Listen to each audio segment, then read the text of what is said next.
good evening. Oh, good afternoon.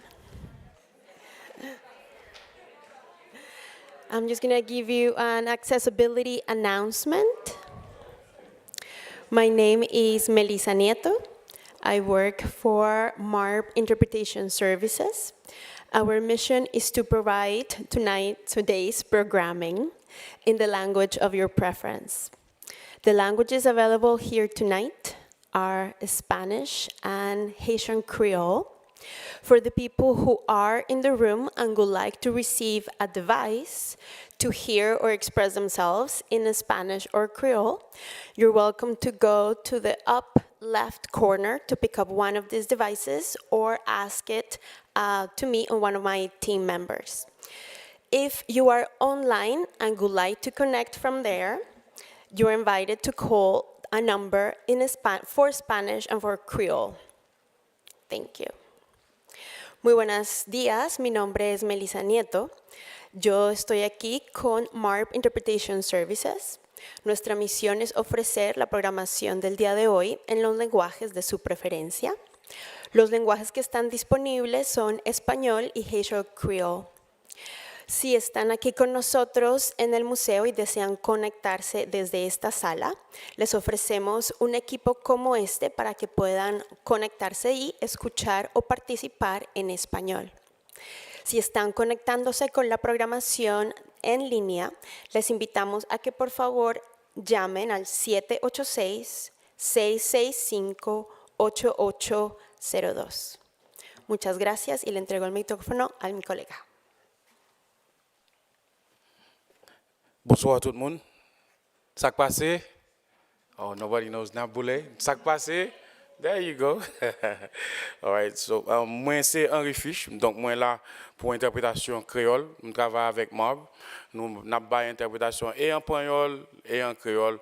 Donc si pour exemple vous avez besoin d'un petit appareil pour capable entendre dans la langue que vous voulez, vous êtes capable de monter en haut sous bord gauche là, en net, nous sommes capables d'avoir un appareil d'interprétation.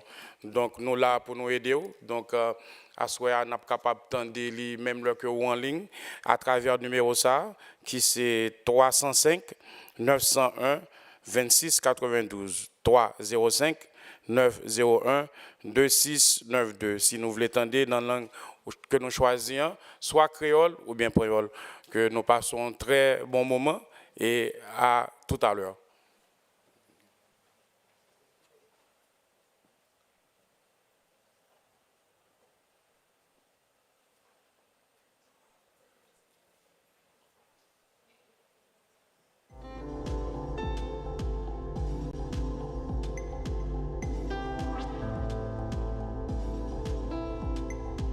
Minutes, just giving folks time to trickle in, so just hang tight and we'll start soon.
Hello, everyone.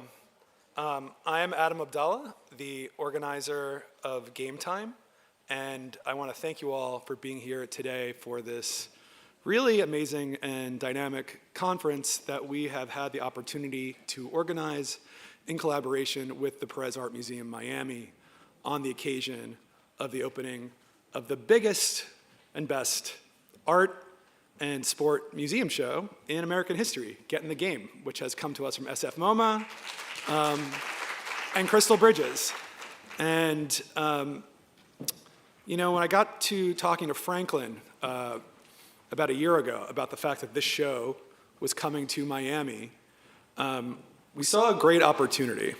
Because typically, in the mind's eye of the art world, there's only one time of year that Miami seems to be on everyone's calendar or relevant, and that's December, during Art Basel. But looking at the calendar of 2026, specifically during the run of this exhibition, we saw that currently, as you guys saw yesterday, despite the rain, the Miami Open is happening at Hard Rock Stadium. In May, the F1 is returning to Miami as well. And then, along with another 12 North American cities, the World Cup will be coming to Miami between June and July of 2026. So with this nexus of tourism, interest, and intersecting audience, we thought it would be a really interesting opportunity to shine a light on the intersection between art and sports, and moreover than that, the intersection between artists and athletes. As from my perspective, they are singularly unique, but also very similar in the way they approach their subject matter, their craft, and their dedication to what they do on a daily basis. So I'm really excited to kind of generate conversations over the next 2 days between artist and athlete. Some folks, as you'll see, even on this first talk, have worn both hats. Some wear both hats currently. Also writers and curators who have been not only kind of like investigating this intersection as something novel and new, but are lifelong fans of subcultures within sports and the cross-section with contemporary art, and other facets of culture as well.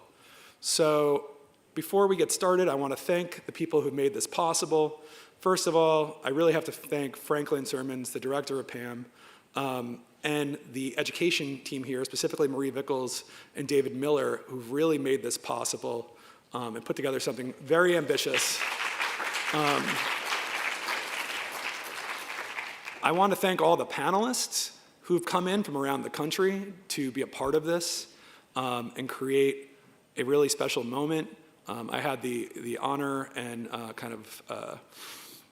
real joy of meeting with a lot of them this morning and seeing people from all around the world come together and talk about their joint love of art and sports.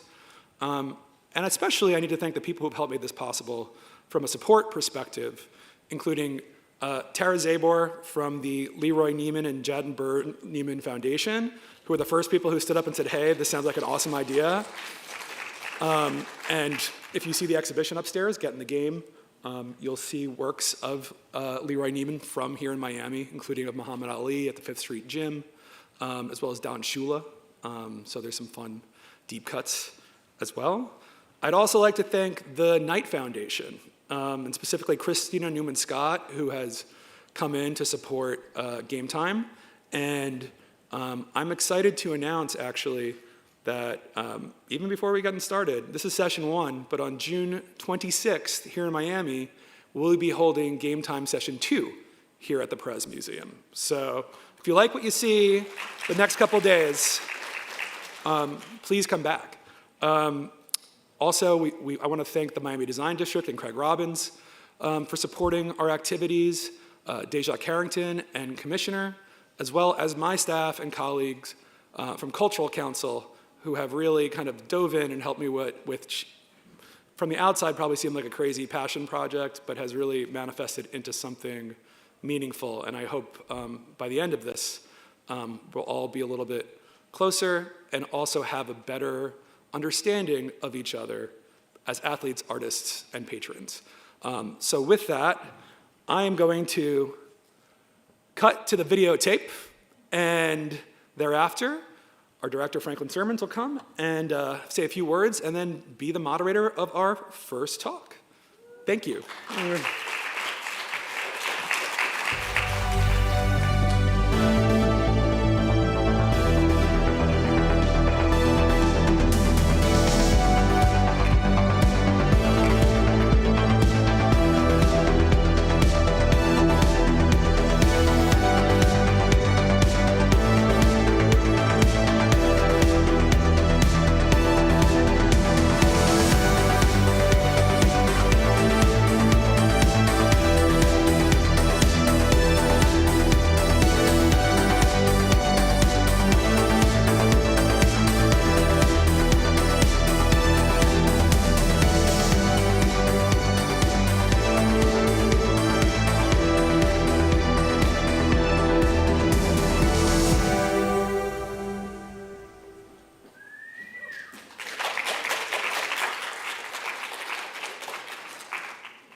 Good day. Good to see everybody. Thank you for being here. That's exactly the way I envisioned every art exhibition starting when I was 20 years old. For real, though, it's amazing to be here with you all and to be here with these incredible artists and to think about the intersection of sports and art. For better or worse, I've been thinking about that intersection since I was about 5 years old. And I could go on, but I just want to pause there and add to the thank yous. A lot of thank yous, and I think we covered most of them. But Marie and David from our education team, thank you guys again. It's a crazy, crazy thing. We say, okay, we're going to do not only the show and the program, we're going to do a whole conference, and we're going to do it in 3 months. But that's what happens, and that's what happens when you have partners like Adam. Thank you, thank you. But we've got to do some things in the past, and thank you for doing this. You know, the phrase will never get old, it takes a village, but our staff from front, back, inside, outside, all over the place, thank you all. Every single little thing that you can imagine in putting together an exhibition of this scale, programming of this scale, and just inviting you all in here each and every day, it takes a little bit of work. So I just want to shout out to all of the PAMM staff and everybody working now and outside. Thank you. Yeah. We have a terrific board of trustees also that makes these things happen and that works in sync with us. So I just want to acknowledge that as well. We are able to do events like this basically because of that kind of synergy. So it's such an honor to be able to address you all. And I also want to say, you know, this is, although I truly think about the intersection of sport and art all the time, this exhibition doesn't exist without Jennifer Dunlop Fletcher, who's here from San Francisco, MoMA. Thank you. And her co-curator, Seth Rodney, who's here from New York. Thank you. This was one of those shows where, like, as a director, like, you speak to the other director and you already know it's a fait accompli. So Chris Bedford called and he was like, you're going to take this show. And I said, nah, man, I'm not going to take it. How do you know? And then he went through exactly what it was, and yes, it was a done deal. Add on that, as Adam mentioned, it's almost too obvious in the scope of things to be here in Miami talking about an exhibition like this in 2026. I want to shout out FIFA and CONCACAF. I think there's a little bit of that in here. There's also a pretty special installation down the road at MDC. It's been amazing to see. I don't know if all of you know, but FIFA moved its offices from Zurich to Miami. That's pretty huge. So we'll acknowledge that. But thank you guys. Thank you for being a part of this conversation. And there are so many artists in here from the exhibition and just artists, period. And we stand with you guys all the time. Thank you for helping to make this world a better place with your thoughts and with your art. Thank you, all artists. Thank you.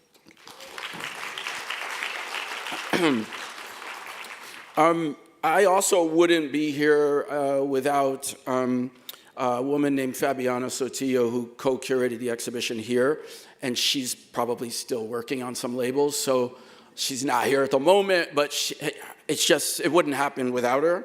Thank you, Fabiana. All right, and now to the panel. I can't believe I get to be up here with these guys.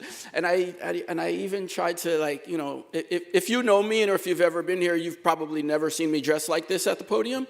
But it is that occasion, and it is just such an honor to be able to be holding stage with you four.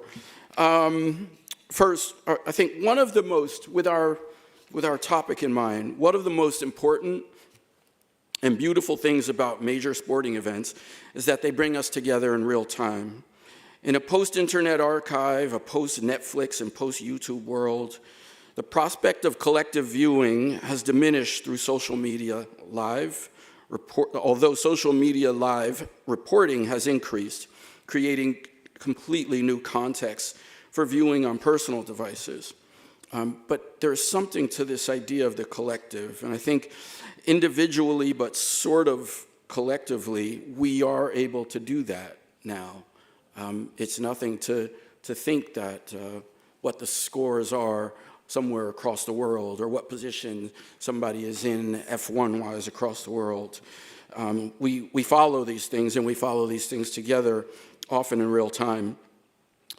I grew up in the 80s, so watching the NBA Finals often meant being up late at night, watching the Lakers as they dominated.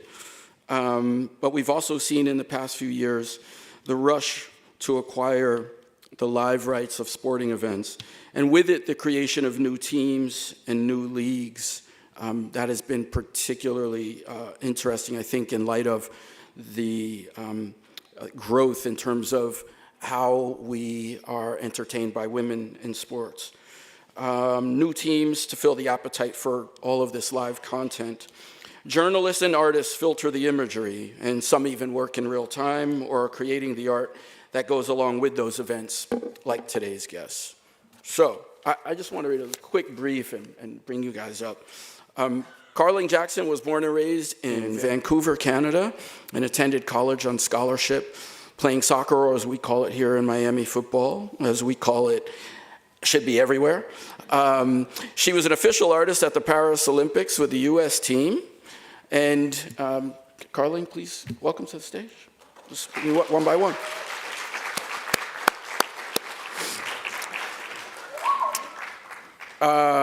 Hank Willis Thomas was born in New Jersey and raised in New York.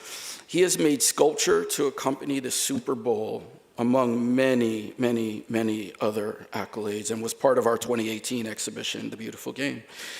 Come on up, Hank. Thank you for being here. And happy birthday. Hank had a birthday a couple of days ago. Happy birthday.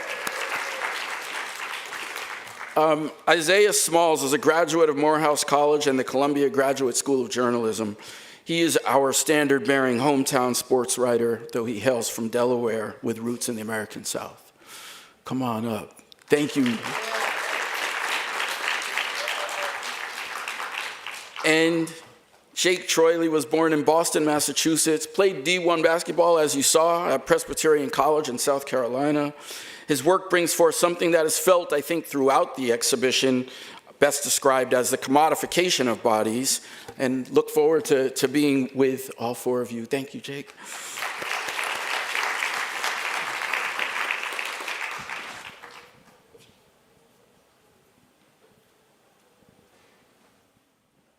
All right.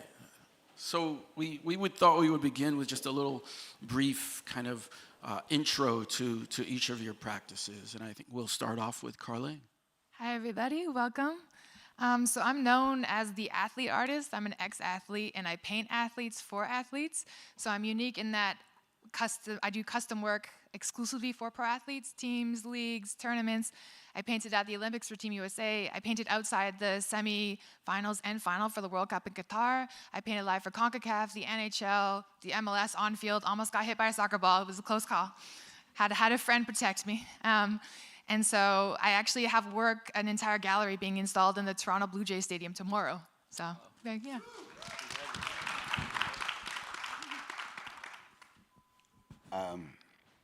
I'm Hank Willis Thomas. Hi, everyone. I always frame my work as a intricate part of the process of maintaining my own sense of humanity in a world that is becoming increasingly inhumane. And I look for inspiration anywhere I can, and sports is one of those places. Thank you. What's going on, everybody? My name is Isaiah Smalls. I'm honored to be here with these very esteemed panelists. I cover the Dolphins for the Miami Herald in addition to doing some culture writing on the side.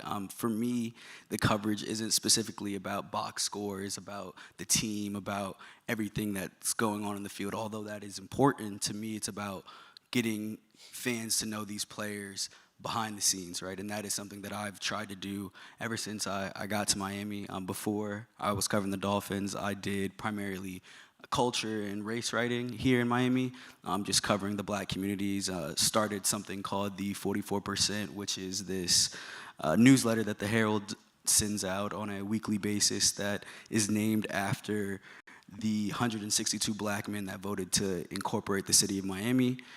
That piece of history is near and dear to my heart, even though I'm not from here. But to me, it is very representative of what this place means and its place in history. So, Thank you.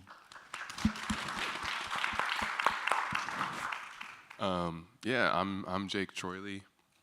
I played basketball in college. I played basketball growing up.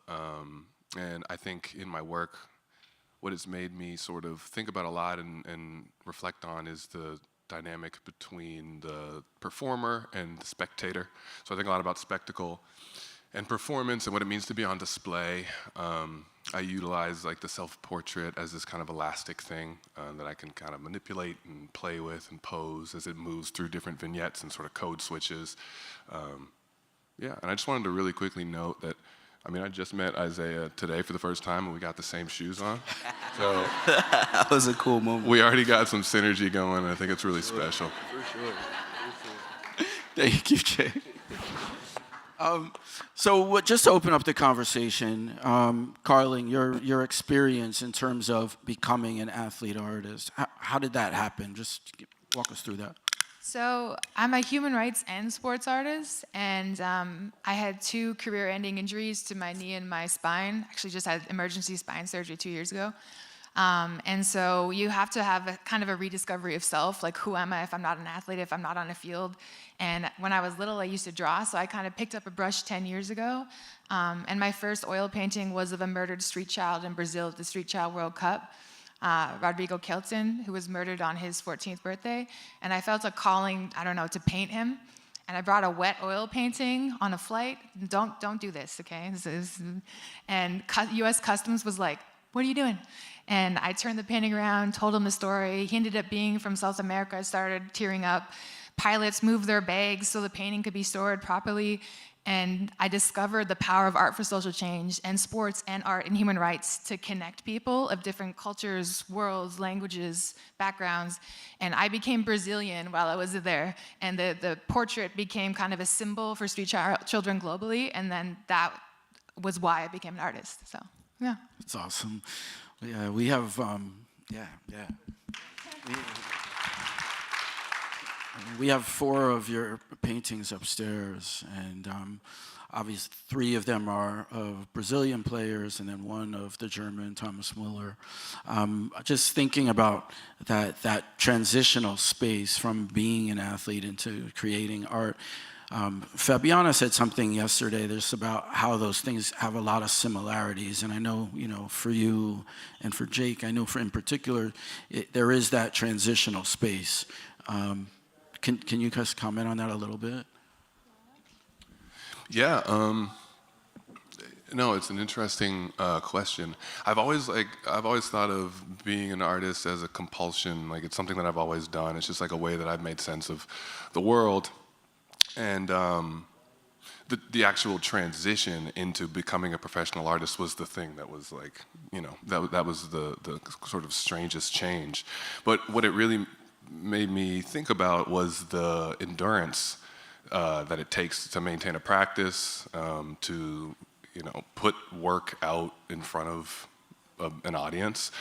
And so I think that's one of the things that is like a through line in the work, is this kind of like space in between vulnerability and empowerment that kind of spotlight of sport and art bring.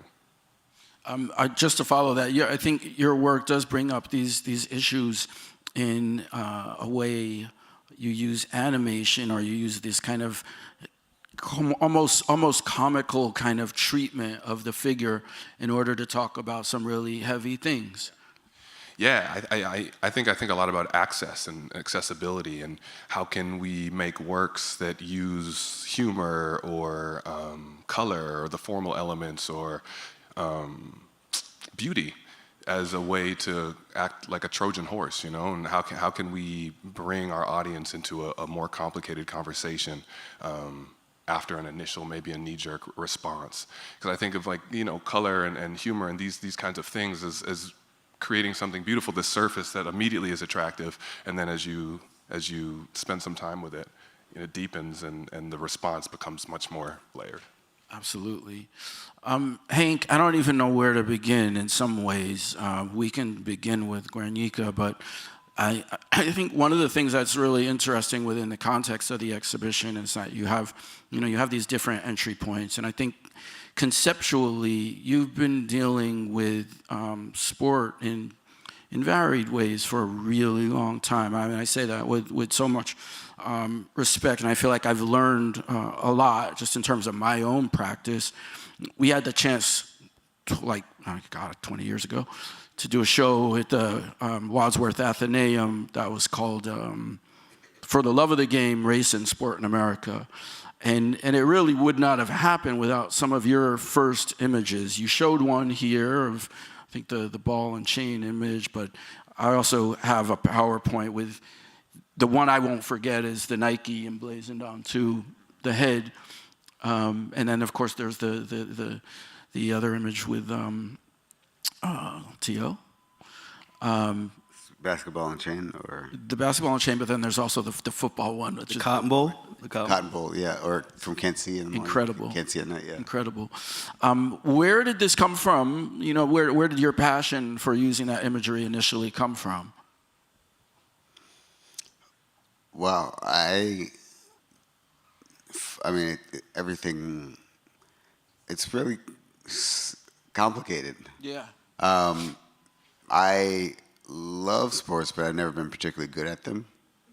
I was on the football team in high school, and there's the defensive line, the offensive line, and the sideline.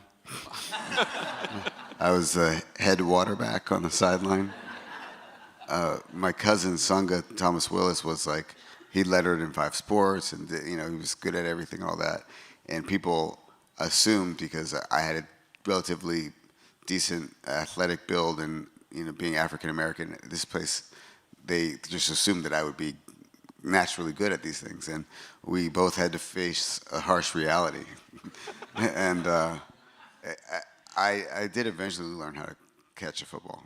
But all the while, I think I was fascinated with, especially as a young person, a young boy, so much of how we learn how to relate to others is through the competition of sports. And how does one develop a sense of self when they're constantly facing their inability to perform within the kind of hierarchy or structure that is laid out? Then they become an artist. And but I was also thinking a lot about, I was reading a book called Michael Jordan and the New Transnational Economy, and it talked about how all of these transnational businesses kind of developed their brands, expanded their brands based around Michael Jordan, like Hanes and Nike, of course, and Coca-Cola, and thinking about how he was born in 1963, just a few months before the March on Washington occurred, and he was in the still segregated South. And I was just thinking about how any of his ancestors might have been treated as someone of this stature, like, and how sports both created a pathway to freedom and liberty and agency, but also it was restrained by the ideas about kind of and mythologies that were embedded around kind of race. And I also have never wanted to be put in a box, and I think a lot about how the Harlem Globetrotters, actually, the basketball, are they a team? What are they? Sure.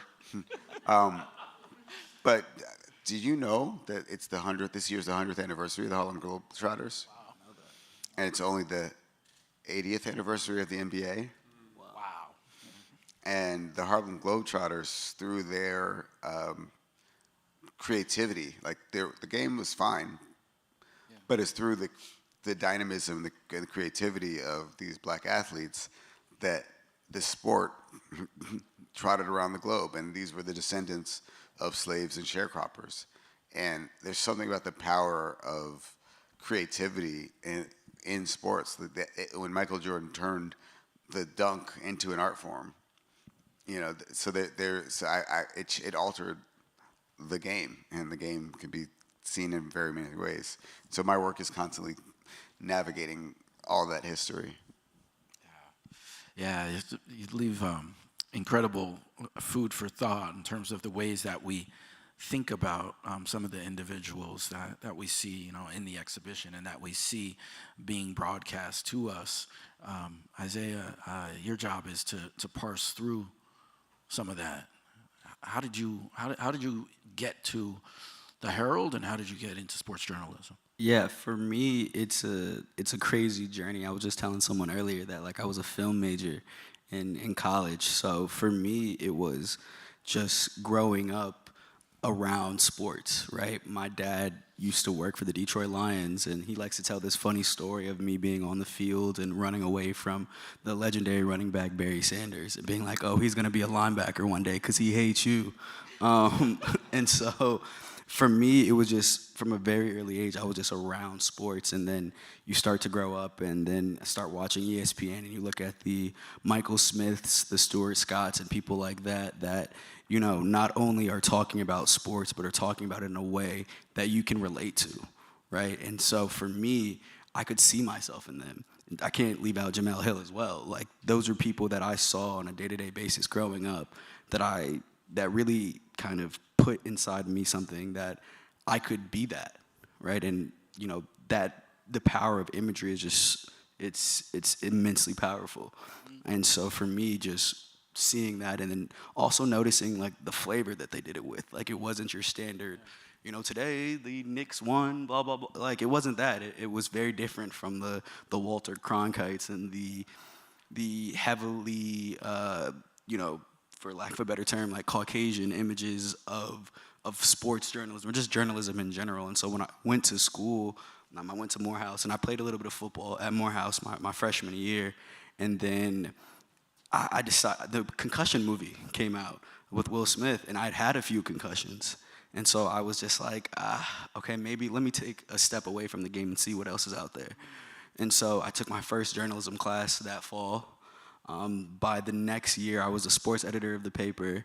And that same year, I met Bill Rhoden, who was a famous New York Times sports columnist, one of the first black sports columnists at the paper. And he had came to Morehouse, and he was starting a fellowship that was designed to put more black people in the sports journalism industry. And he had written a book called $40 Million Slave, which to me is a seminal text for sports journalism because it really contextualizes the history of the black athlete in America. And so having read that book the previous summer and having the chance to meet him, it was mind-blowing. And so from that conversation that we had, I got into the fellowship, worked for ESPN for a couple years, I got to Columbia Journalism School, and for me, it's just kind of been like an upward trajectory since then. A lot of hard work along the way, but for me, just knowing what Bill Rhoden stood for, we call him the Kareem Abdul-Jabbar of sports journalism, but for me, it's really just carrying along that legacy and trying to depict these athletes and humanize them, right? To me, and as I said earlier, I've never really cared about who wins and loses. Like, of course that's important, right? That's sports, right?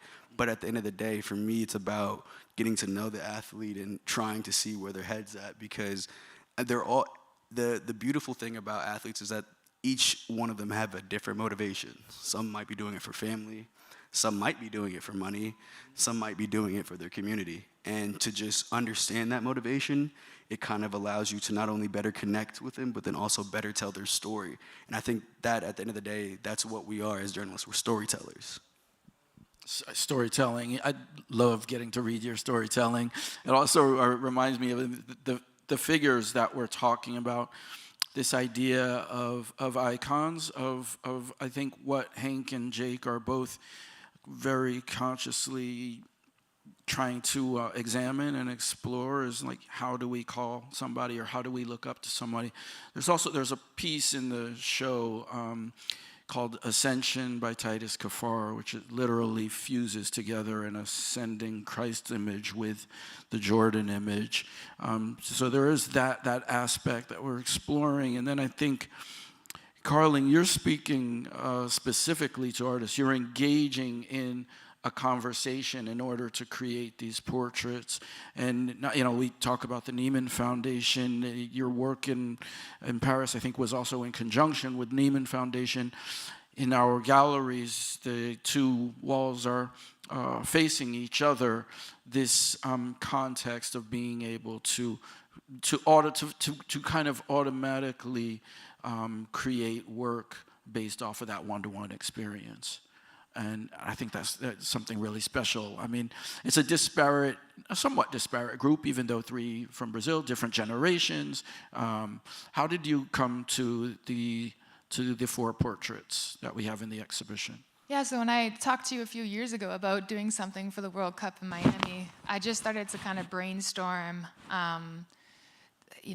So my relationships with athletes always result in beautiful pieces of art. Most of the time they commission them, but this presented an opportunity to do something really unique and collaborative. And Gilberto Silva, who won the World Cup in 2002, has become a dear friend of mine, so I asked him immediately. He actually had to quit playing soccer when he was 19 to work on a sugar plantation because his family needed money. 6 years later, wins the World Cup. Thomas Muller had just got traded into the MLS and plays for the Vancouver Whitecaps. And I'm like, you know what? I'm going to cold email his agent and be like, this is who I am. What's up? I want to make him art. And his agent was like, I love it. Let's do it. And now we're like BFFs. And so Thomas, I had each athlete pick a moment. And Thomas actually asked for my help. And I was like, very taken aback. And he's like, I don't want my World Cup win. I want my first World Cup goal, which was really interesting to me. And they got to be the curators for the first time. They got to be the storytellers. And I tied in this interview piece where I asked them about, why this moment? When did you fall in love with football? And it was just 2 people talking about the love of the game, whereas they're so used to, brands or journalists or, teams with some type of agenda, and then they have this other facing side of them that isn't the true them. So I actually got the real them. And then when I went to London, I got to talk to Richarlison, and he wanted the interview in Portuguese. I was struggling, but we got through it. And he understood what I was saying, so it was good. And one really cool thing was I asked them, like, what does it mean to you to be in a museum, right? And Gilberto and Richarlison grew up really poor in the favelas in Brazil, so they almost started crying. And then I said, Richarlison, what do you want people to know, arts people to know that they might not? They're not familiar with sports, not familiar with your journey. And he says in Portuguese that I'm more than an athlete. And that just hit me, just hearing their side of the story. And then Pele's family, oh my gosh, I got to work with Kelly and Joshua. Daughter. Right? And I was in the family group chat, and they're like, okay, which photo of our dad do we want to use? And they sent me 2, and I'm like, this one. And he's staring at the World Cup trophy in awe. Like, he's just like, right? And he was only 17 and just brought the World Cup back to Brazil after they lost to Uruguay in 1950, and like the whole country erupted in celebration. So I got to hear their stories and about even Joshua, his son's, like why he fell in love with the game, going to his first game in Santos with his dad. So it was really beautiful. Amazing. Yeah. Thank you. Hank, I just want to go back to the piece that we have as soon as you walk into the galleries. I guess the earlier work, and we saw a couple go by, which is coming from different invented images. The thing I love about the piece here is that there is an invented image, which is your own, but there's also an image behind it that many people recognize from art history. Can you tell us a little bit about Guarnido? Yeah, so the work, as soon as you go up the stairs, if you make a left, you'll see a giant quilt that's about 11 by 25 feet, and it is compiled of basketball jerseys, often of iconic players, and they are conforming or consistent. They make the shape, or it's a reference to Picasso's Guernica painting, which he made in response to the Spanish Civil War as an act of protest about the kind of horrors that were happening to this country. And I have been thinking a lot about kind of sports as a metaphor for war. Like a lot of the World Cup and the Olympics are both parts of soft power, but also a lot of the conditioning that was being celebrated when the Olympics restarted just before World War I was really connected to this idea of training men to become men. And the idea was that the best leaders were had the most physical prowess and dominance. And I think a lot about that within the context of sports, and how that when we play some of these games, we're conditioned to obey rules, right? And if you don't obey a rule, there's a penalty, right? And a lot of the language also is violent in its,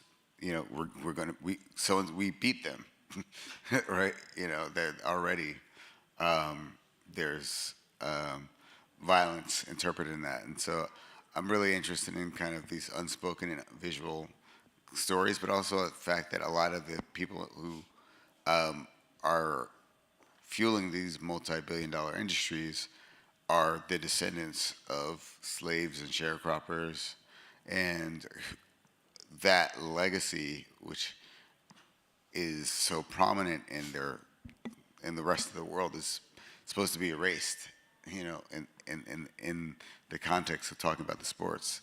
And so I'm really just fascinated with how I can use sports as a political tool, because the society of the spectacle, the way in which our eyes are captivated in the validation of sports and sports jerseys is something I'm so kind of in awe of, that I could use this material to actually draw people into other stories. And speaking of some of those stories, I mean, it is not easy to be an athlete in the political sphere. I'm sure you had some conversations in that regard too, Carling. But Isaiah, you told us where the 44 comes from, and so obviously you're leaning in a certain way. But I imagine it's still quite challenging, and the political overtones that are part of sport, and we mentioned Olympics and World Cup, which are the preeminent international stages for those discussions, can be quite interesting and quite challenging. I know for us here to see Venezuela win the other night was pretty amazing, pretty interesting, and carries a lot of different political implications and connotations for different people. How do you approach that from the Herald? And yeah, I think it's important to know the history, right? Like, context is important in everything. And that is why I do the work that I do, because it adds that different layer, of context, right? Like when you see somebody, for example, at the start of the 2025 season, Tyreek Hill was pulled over in front of the stadium. He went on, had to play a game, played very well, probably his best game of the season. And then when he scored a touchdown, what did he do? He put his hands behind his back. And it was a moment that I remember writing a story. I should have included it in some of the clips. But as someone that has done extensive research on the history of not just Miami, but the history of policing in Miami, for me, I was able to draw a line between how the first cops that were here were people that they grabbed from the South, that were from the deep South, that were from Georgia, from Alabama. They quite literally grabbed those people and said, hey, you're gonna come police the black communities here. And so for me, it wasn't a strange idea to draw a line from that moment to Tyreek Hill being handcuffed outside of his stadium, his place of work.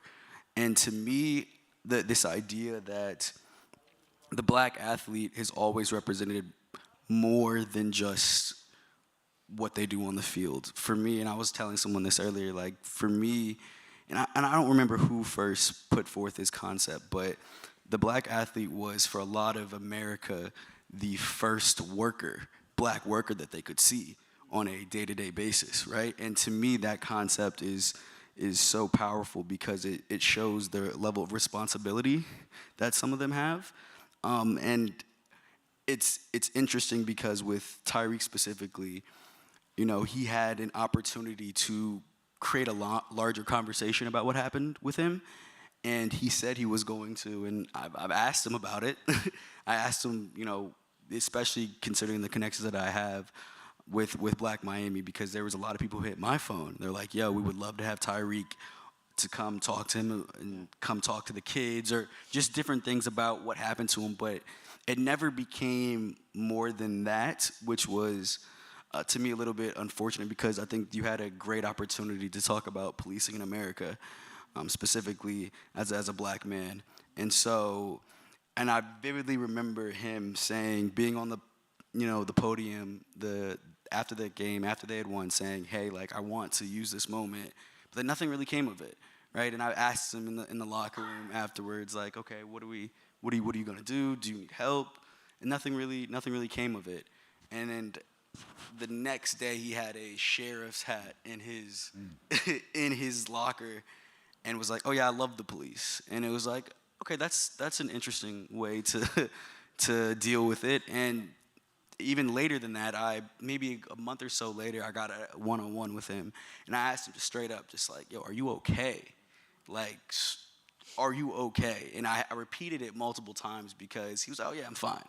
And I'm like, no, are you okay? And for whatever reason, I guess he didn't feel, it was my first year on the beat, so he didn't feel comfortable opening up as much as other players had, because someone on the team, Javon Holland, was very, you know, knowledgeable about, you know, the history of policing in America and driving while black, and use that opportunity to talk about that. And, you know, that's when you take someone aside and you're like, yo, I appreciate that. But to answer your question fully, like, I think you have to be very delicate, but then also you have to know what you're talking about. And for me, reading books like Black Miami in the 20th Century, A World More Concrete, like, these books help set a foundation for my knowledge of specifically what's happening here in Miami. But then also, Miami, and the history of Miami, is very similar to other southern cities. And I don't think people connect that. Like, Miami is the Deep South in some way, shape, or form. Like, South Beach used to be a sundown town. And when you understand that, you kind of move differently, and you try to write about things differently than the average sports reporter, because you understand that context, you understand that history. And to me, I wouldn't be here. Like, my family, you talked about the descendants of sharecroppers, that's where I came from. My mom used to, like, help her grandparents pick cotton, right? And so for me, my dad integrated a school. And so for me, it's not like a distant history. It's something that's living, something that's present. And personally, just with my writing, whether it's in sports or outside of it, I try to reflect that because I wouldn't be here without them. So, Thank you for that. Jake, you're dealing with a lot of the things in your painting that Isaiah mentions, and as you said, doing it in a way that can be seductive at the same time. There can be humor in there at the same time. I think when I listen to Isaiah speak of the answers that you were getting, and your demands of "Are you okay?" I think of the compartmentalized figures in your painting. And are they okay? Right. No, totally. I don't know. It's interesting because I think about this a lot. It's like it's the duality of the whole thing. I mean, no, until I was getting recruited to play basketball, like nobody cared. I was just a poor black kid growing up in Central Florida, and all of a sudden there's coaches calling my mom, and like there's this whole recruiting process.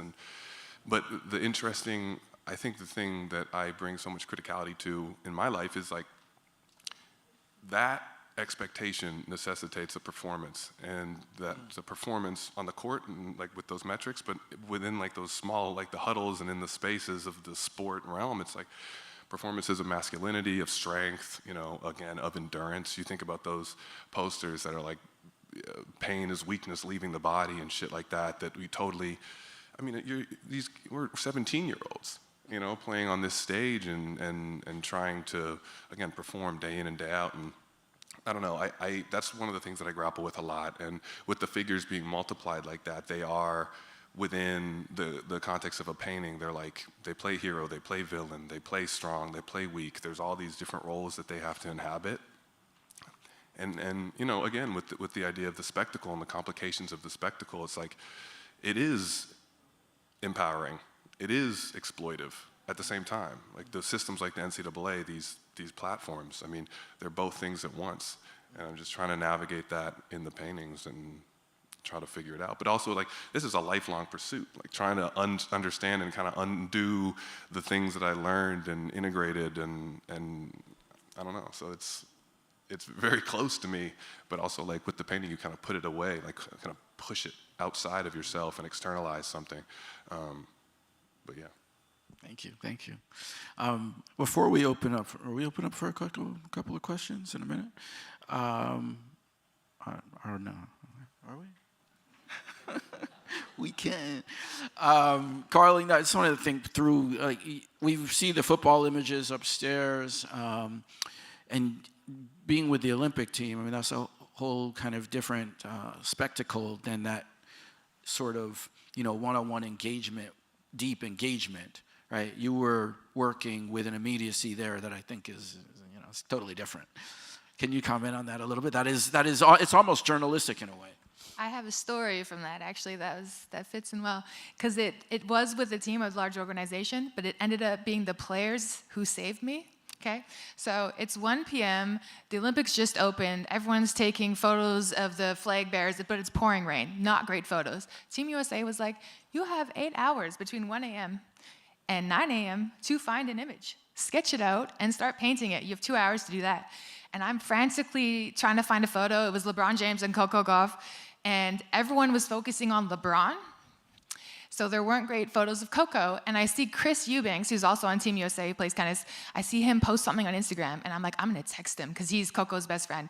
And I'm like, Chris, please tell me you got some footage. I can't find anything of Coco. He sends me a video, 5 seconds, of LeBron taking a selfie of him and Coco.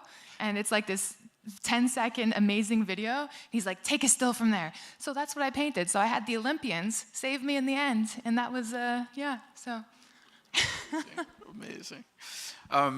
Wonderful to share that. I think we can open up to a couple of questions. If you have. I have a question. Yeah, Hank.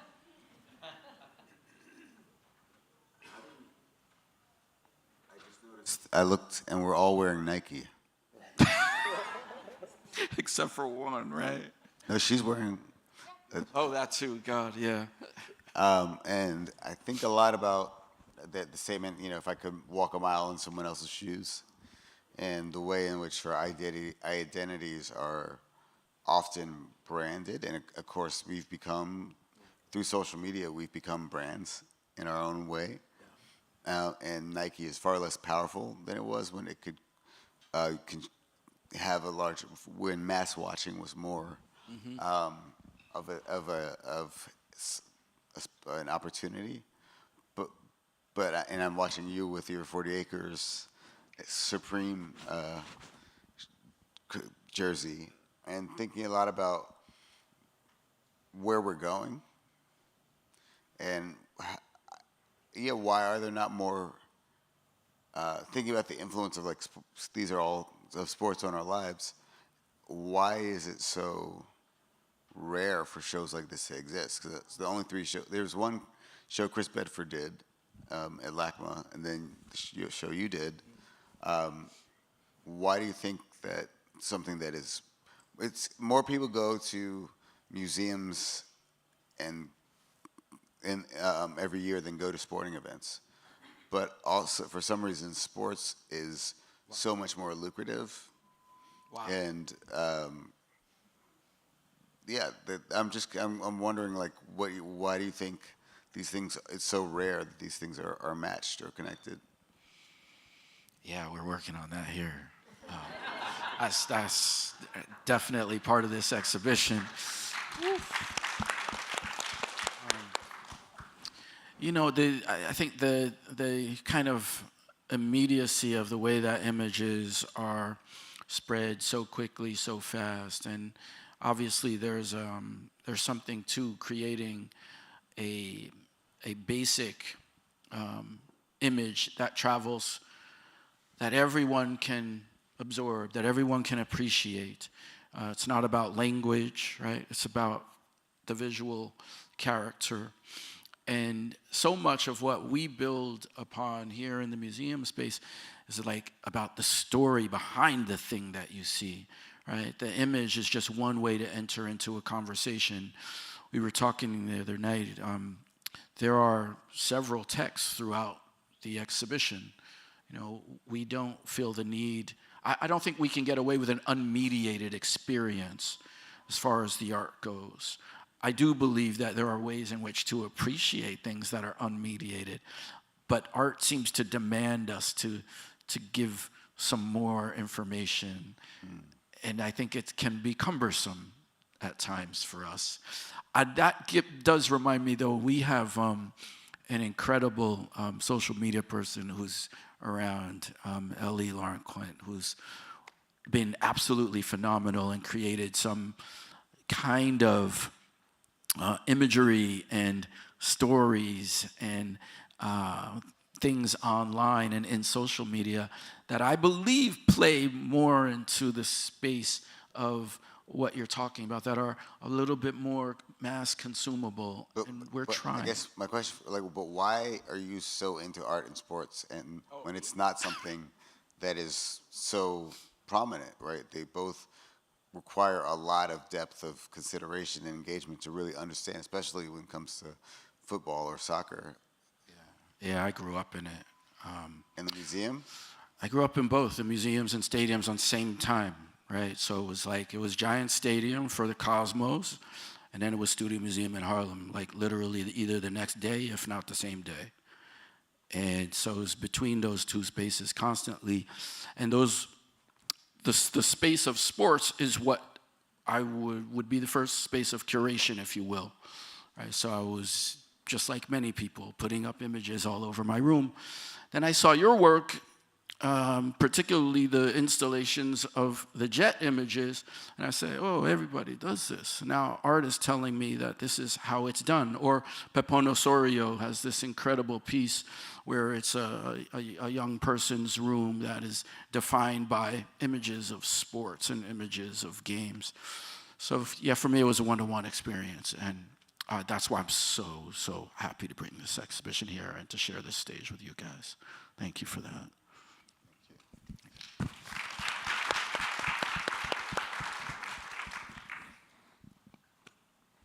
In the middle, I think we have a mic. Hi, hello everyone. This question is for Isaiah Smalls. I believe you're about to start your third campaign with the Dolphin beat. It's about B3. In your experience, you touched on this a little bit with the Tyreek Hill example. Do athletes view what they do as art? Because it's a very brutal sport, football, and these guys are making crazy cuts. They're on posters on our walls. Do they themselves view the work as art? Yeah, I think some of them do. I don't think a lot of them take that extra step and realize what they're doing is art. Because to me, I mean, it is, right? Like, if you've seen Steph Curry shoot a jump shot, like, that's art to me. I don't know about y'all, but that is art. The same when it goes for, like, Patrick Mahomes throwing a spiral. Like, to me, that's art. But I don't know if a lot of them think of themselves like that, right? You have to have that extra step within either yourself or the people around you that treat you like an artist, right? I think so. To answer your question, not I don't. Most of them, I would say no, but I think the ones that do it at a high level, like, I mean, LeBron James, I think he thinks of himself as an artist, right? Like, but the average athlete, I don't think so. Flop artist. Say that one. A flop artist. Oh no, don't do that. No, please don't talk about my goat like that. Don't. No.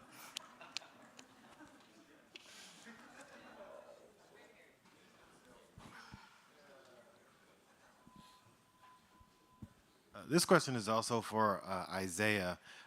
This is sort of like reminiscent of anybody who's old enough to remember when Spike Lee and Jordan collaborated and the huge commercial success that they had from that collaboration. I wanted to know or get your opinion or your insight on, do you think that in the long haul that commercial success was a hindrance or a benefit to the artistic community? I mean, I know Spike's an artist in his own right, and Jordan's an artist in his own right. Do you think that we should sort of attempt to recreate that type of synergy, and what type of effect you think that would have on the sports industry and also sort of the film and artistic community? Wow, that's a great question. I personally don't think that it was a hindrance because to me, as someone that went to Morehouse and, Spike Lee paid a little bit of my tuition. um, no, I definitely don't think it was a hindrance. To me, it was just a perfect synergy that you talked about, right? Because I think at the end of the day, it brings together two worlds that might seem very distant, but are very similar at the end of the day, right? Because that character that Spike Lee played, like, I feel like that's anybody who really enjoyed watching Michael Jordan play. And to me, it adds a different layer because, especially if you've seen Do the Right Thing, right? And to me, that moment where the guy wearing the Larry Bird jersey steps on Bugging Out's shoe, like, that to me was the start of sneaker culture, right? Because it was something that, for the first time visually, you could see someone really, really care about their shoes. And, we've seen it in, interpersonal relationships, right? You probably had guys that were collecting it, but that was the first time that nationally people could see that, right? So for me, that connection really just, I think it boosted both of them to different levels a little bit. And it was and to me, like, it's crazy to say, like, that I love a marketing campaign because I just my own feelings with capitalism. But that to me is the ideal marketing campaign because it just brings together two worlds that people might think are very disparate, but they're actually very similar. So.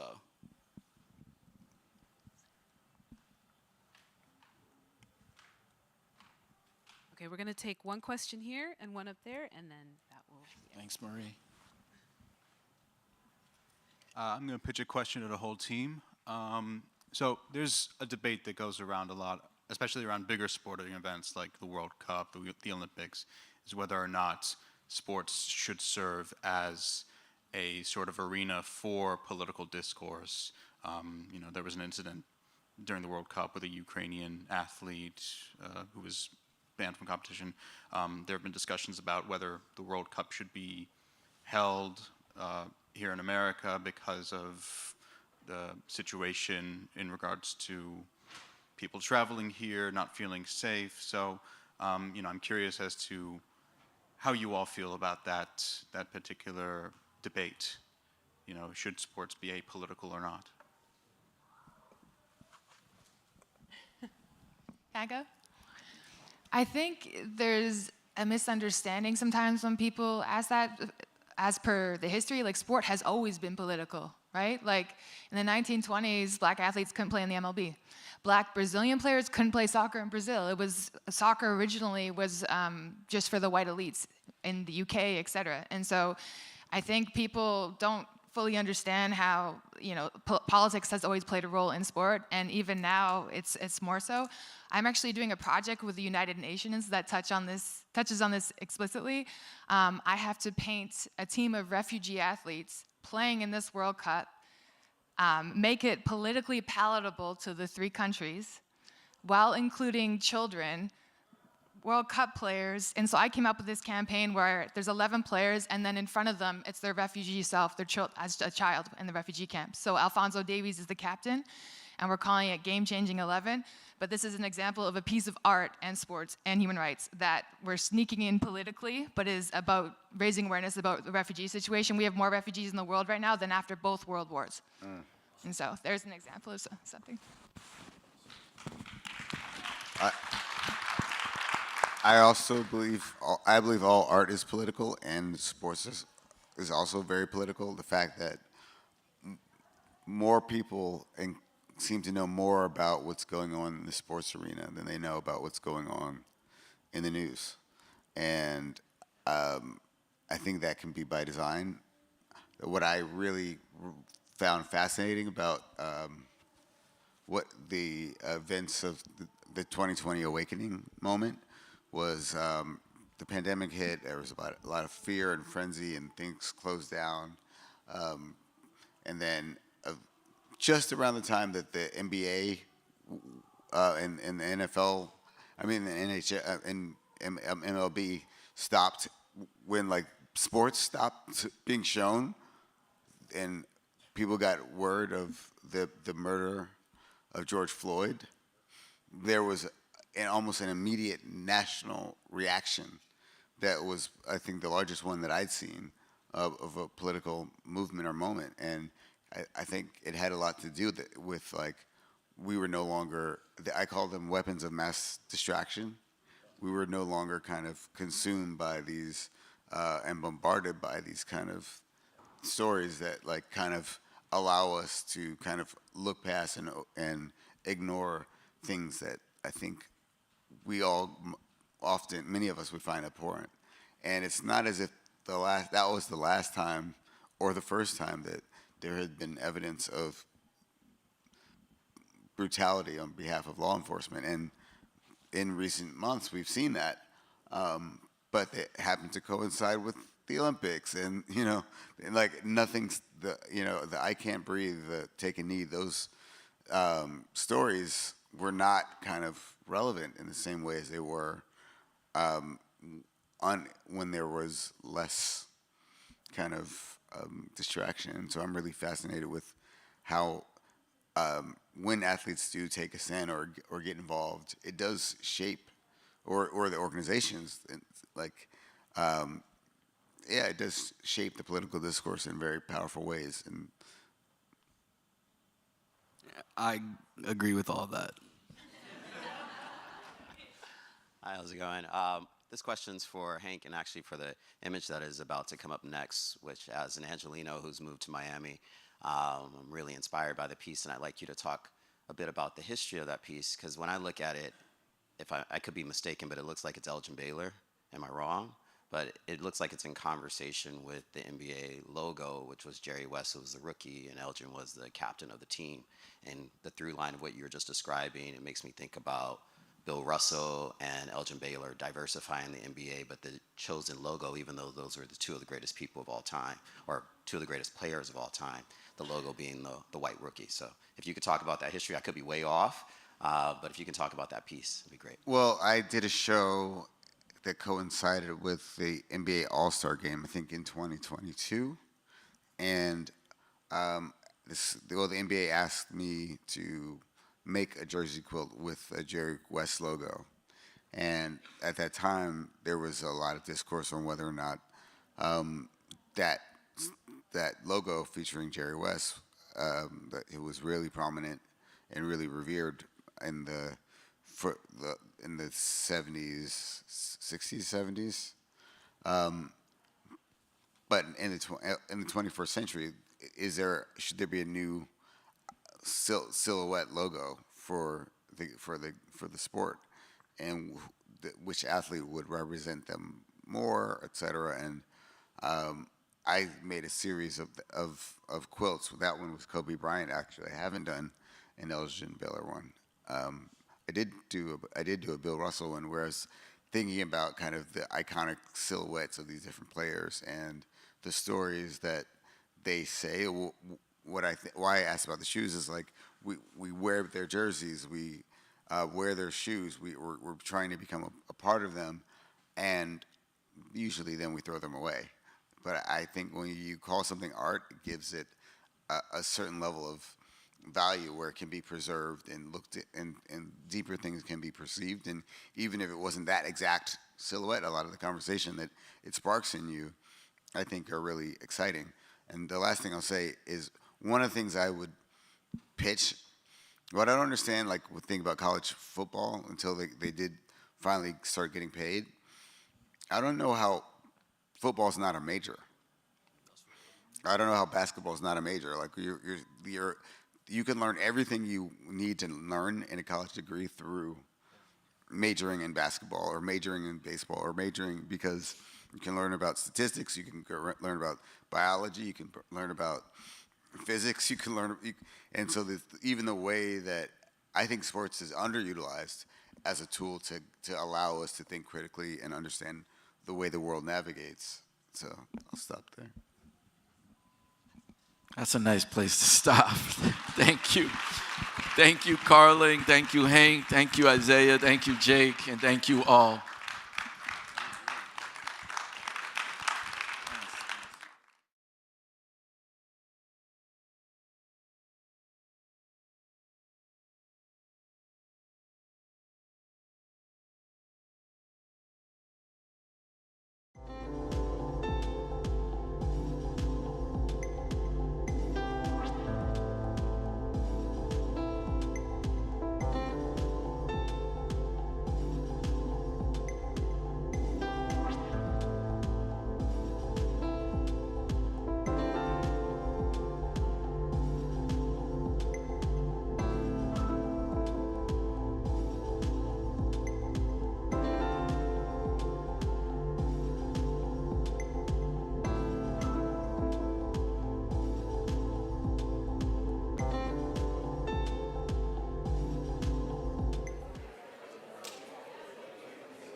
If you aren't here for the last talk, I'm Adam Abdallah, the organizer of Game Time. I've had the great pleasure of collaborating with the Perez Art Museum on this fantastic program to punctuate the opening of Get in the Game, a historic and really wide-spanning exhibition about the intersection of art and sports. And today and tomorrow, I think, within the art world, there's been a long history of institutions, museums, kind of trying to co-opt sports as a way for audience engagement, but taking imagery and taking things related to sports and showing them in a vacuum while not honoring the subcultures or the people within those fields. With Game Time, we hope to erase that, erase those lines, erase, the way people kind of differentiate high and low, nerds and jocks, analog and digital. And I've had the great pleasure of collaborating with someone who has a great deal of responsibility here in Miami in terms of educating the public via the arts, and has been instrumental in the development of Game Time, and that is Marie Vickles, who's the Director of Education here at the Perez Art Museum, Miami. So with that, before I hit the videotape, Marie is going to moderate a talk today about cultural production in sports within society.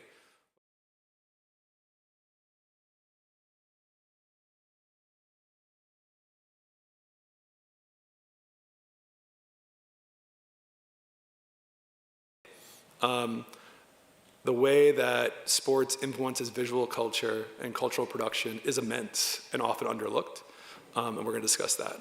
So with that, let's go to the videotape.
That was so fun. That's like the most dramatic panel start we'll ever have at a museum. That was awesome. Good afternoon, everyone. Good afternoon. It's so wonderful to be here. Thank you, Adam, and the whole Cultural Council team for putting all of this together with us. It's truly amazing and really fun, too, at the same time for us to get together and have these conversations that are really important and hopefully inspiring as well. All right, so let's get to it. Nora has a flight to catch. All right, so I'm going to introduce the panel, and then each of these wonderful folks are going to talk a little bit about their own personal practice within the creative field, and then we'll dive into some questions. All right, let's see. Let's start with Nora. Nora Halpern, she is the executive director of LA 28's Cultural Olympiad, responsible for the Arts and Culture program, which will accompany the 2028 Olympic and Paralympic Games in Los Angeles, California. Nora has spent her public and private life advocating for art, artists, and access to arts for all. A museum professional, art historian, curator, art advisor, and arts policy leader, Nora began her career in Los Angeles, where she was the Frederick R. Wiseman Collections Curator, founding director of the museum at Pepperdine University, and director of fine arts for Sotheby's West Coast. She has also worked extensively with Yoko Ono, among others. I just had to shout that one out. Super special, and just an amazing, fantastic human being. So thank you, Nora, for joining us. I'll go in order of how folks are seated. Tabitha Soren is a visual artist in different domains for over 25 years, exploring the intersection of psychology, culture, politics, and the body. Her mediated images examine the vulnerabilities we all carry and provide the outline for a narrative still endlessly unfolding. She explores the expansive power of photography by pushing its material limits and embracing its unreliable nature. She probes the surface of the photograph to unlock the rich history of the medium and experiments with sculptural and painterly interventions to further complicate the inherent uncertainty of the source. This layered approach underscores not only the bounds of the viewer's perception, but also makes visible the psychological states of Soren's subject matter, creating a tension between what is seen and what lies underneath. Thank you so much, Tabitha. We look forward to talking with you. All right. Summer Wheat is known for her vibrant paintings, multifaceted sculptures, and immersive installations that weave together the history of materiality, figuration, and abstraction in both fine art and craft milieus. Each series engages individual and collective human experiences drawn from historical and contemporary sources, mediated through a variety of references ranging from ancient art and medieval tapestries to etchings from the Renaissance to modernist abstractions. Summer's work examines various manifestations of labor, leisure, commerce, and class through the depiction of numerous figures and archetypes such as farmers, hunters, beekeepers, gardeners, weavers, bankers, and movie stars. Her densely populated scapes envision worlds where time seems to have collapsed and every person, regardless of social status, occupies a shared equal space in which both labor and leisure are paths to healing humanity. Using a tongue-in-cheek type of humor inspired by comic strips, Summer subverts the conventional hierarchical structures and stereotypes to create more expansive depictions of daily life throughout history. For her, labor functions as both as a conceptual and formal connective thread that runs through her work. Thank you for joining us. And another LA person on the panel, Lyndon J. Barwa Sr. The world's first sportrait was conceived in New Orleans, Louisiana, in the bedroom of 11-year-old Lyndon J. Barwa Sr., an accomplished artist, award-winning director, animator, and visual effects pro. He creates humanistic sculptures from meticulously hand-shaped Wrigley chewing gum wrappers. And then, is it only Wrigley? We'll get to that. And then bringing to life some of the greatest moments in sports history and portraits of life. What began as a childhood hobby of reusing his mom's discarded gum wrappers has since evolved into a fresh innovation in the world of art and animation. Each miniature figure, measuring no more than 1 inch in height, is painstakingly created by hand, painted, and then brought to life through thousands of carefully assembled stop-motion frames. A native of New Orleans, Lyndon has played pivotal roles in creating groundbreaking visual effects for critically acclaimed feature films like The Matrix Trilogy, Happy Feet, Tree of Life, and The Thing, for which he received a Visual Effects Society Award nomination. It's a pleasure to have you with us, Lyndon. Okay, so who wants to start? We can kick it off with Nora. Would you like to start us off? Well, first of all, thank you, Marie. Thank you, Franklin. Thank you, Adam and Tara, for bringing me here. And it's really lovely to be part of this experience. So, as was mentioned, I'm the executive director of the Cultural Olympiad. And the Olympics have always had, in the modern era of the Olympics, a pillar that was as equal to the athletic excellence in cultural excellence. So in the very early days of the modern games, they actually would give out a gold medal for poetry or a gold medal for painting. So it's not two worlds that are new to each other. They've really been partners and pillars for the last 100 years. So every city interprets, or every host country interprets that in a different kind of way. I'm old enough to have been living in Los Angeles in '84. As a young person, I was a working artist who was becoming a curator. And it was through the LA '84 Olympics that I really understood how community could come together through the arts. It was a very pivotal time for me. I wasn't interested in the games. I went to one event because the tickets were free and I didn't have a lot of excess income, and that was the first year that rhythmic gymnastics was a sport. So for me, it was a great sort of gateway drug to sports because it was very dance inspired. But for me, the thing that I remember most about the '84 Olympics is how the city, which had always seemed very disparate to me and very factionalized, really was brought together through culture, and that's sort of become the core of my work since that time and my interest. I think that sports and art share this sort of ability to be kind of like a cultural, like a community campfire. So there are a lot of similarities, and now I work, having worked with artists for 30 plus years, I now work side by side with Olympians. And again, so many similarities. So as someone who didn't grow up watching games necessarily, I'm very much understanding there isn't that much difference. So the only slide that I was able to provide, because the Cultural Olympiad is still in its infancy in terms of the planning, is a shot that you'll see of just A's. And the logo for the Olympics is LA 28, with LA on one row and 28 on the lower row.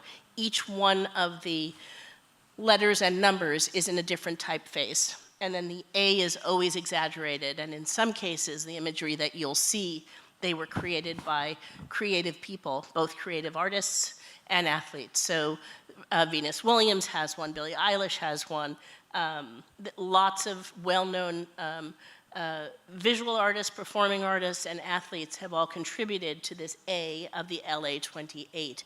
And again, that kind of mashup of styles and cultures is really an extension of the approach to the way that we're going to celebrate the arts during the Cultural Olympiad. It is about celebrating the diversity of the creative community in Los Angeles. Many Olympic festivals try to be international, and we're kind of doing the opposite. Our feeling is when you step off the plane in Los Angeles, you have arrived in any number of diasporic communities, and so we feel that the global community in LA is already there. So that is where we're going to drive our international flavor from. And because as an arts advocate, which I've been for really most of my life, making art accessible and available to people, we want the entry level to what is art to be very democratic. So it's not just fine arts or performing arts. It's going to be food and film and fashion. It's whatever brings people towards the campfire of the cultural side of the Olympics is what we want to provide at a very democratic and sort of basement level, so people can come in with comfort and really discover, oh, I've been participating in the arts all along and I never even knew it. So that's kind of the goal. It is LA's Olympics, but really it is the nation's Olympics. So we're going to be putting culture along the torch relay, which will be hitting every one of the 50 states. We're going to have culture in our partner cities because LA 28 has a commitment to not build anything new. It's a sustainability commitment. So because there isn't a perfect softball stadium, state-of-the-art stadium in LA, Oklahoma City is going to be a partner city where a softball is going to be played. They also, in Oklahoma City, oddly enough, have an artificial river that is perfect for maritime sports. So again, that sport will be played in Oklahoma City. And then in order to get to the Rose Bowl for soccer, there needs to be a series of playoffs. There are not enough state-of-the-art fields in the California region. So 6 cities have been identified around the nation where these preliminary games will be played, and then the penultimate game will be in Pasadena at the Rose Bowl. So we're trying to think through sustainability issues of engaging the nation. And for me, it's also an opportunity not just to celebrate sports across the nation, but for the world, and most importantly for those of us who live here, to understand our own culture better and to embrace and celebrate its diversity, particularly particularly now more than ever. So that's kind of it in a nutshell.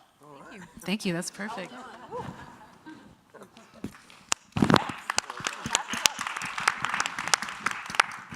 Okay, Tabitha, would you like to tell us about your practice?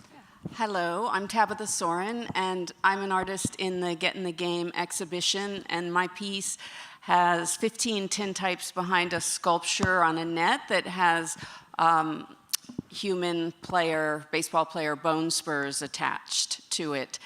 Mainly, my work centers around a lens. I make videos, but sometimes you end up with a material like the bone spurs you're seeing on this sculpture that kind of try to get you out of your comfort zone and think, like, how can I visualize something that has been this running theme?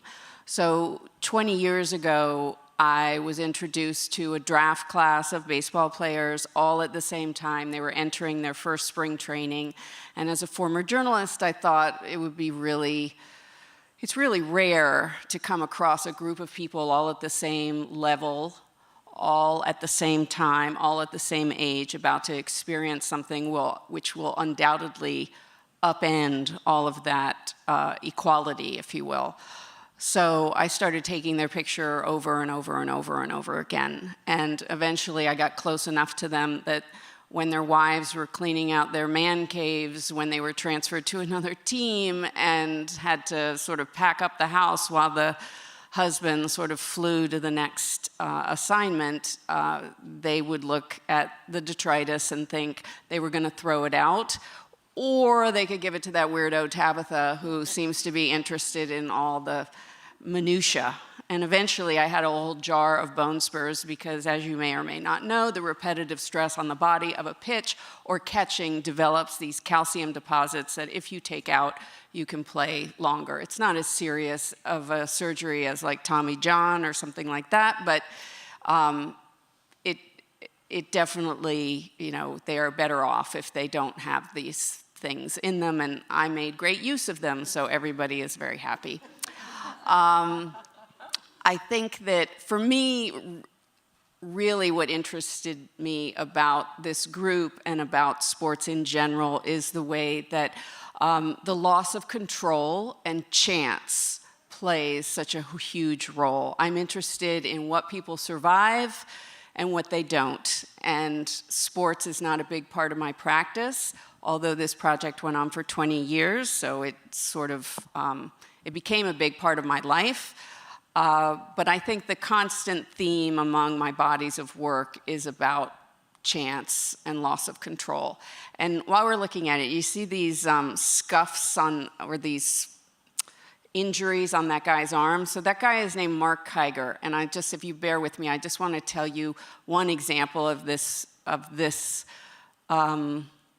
the way chance really determines things. Because I think as Americans, there's such a tyranny of individualism and a tyranny of thinking that if you work hard and you have a dream, you can make it happen. Like, if you don't believe that, it's not going to happen. But in fact, we can't all win an Oscar. We can't all be president.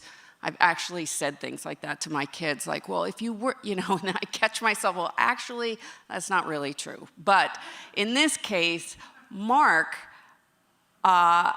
was being raised by a single mom in La Jolla, California, and some adult man is riding down the street, and he falls off his bike, and he goes over the handlebars.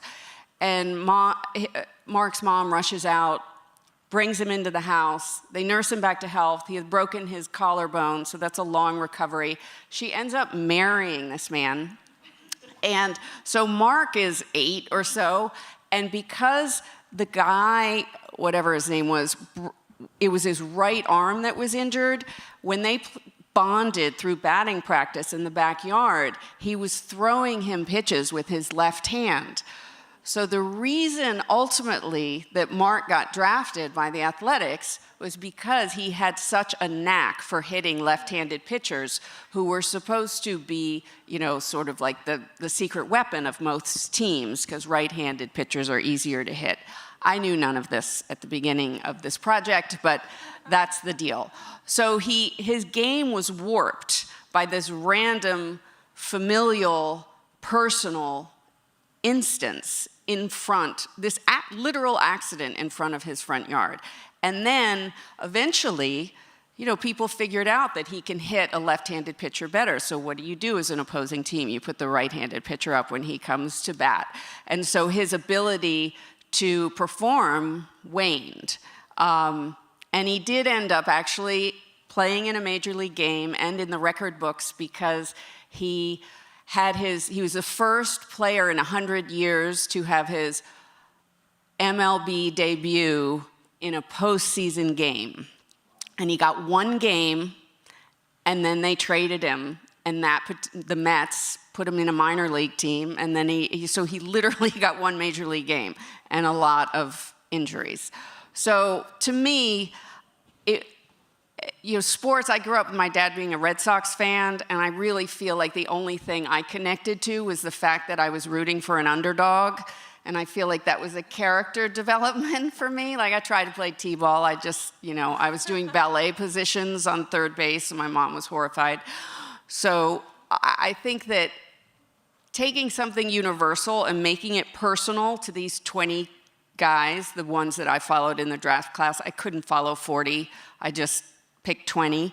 And then after that, I feel like I made it universal again because professional athletes are not the only people who have this pressure to be extraordinary, to be special, to feel like you have to be number one. There are plenty of other countries who don't behave the way we do about success. You know, sometimes, like in Japan, it's the community blending in is really the priority.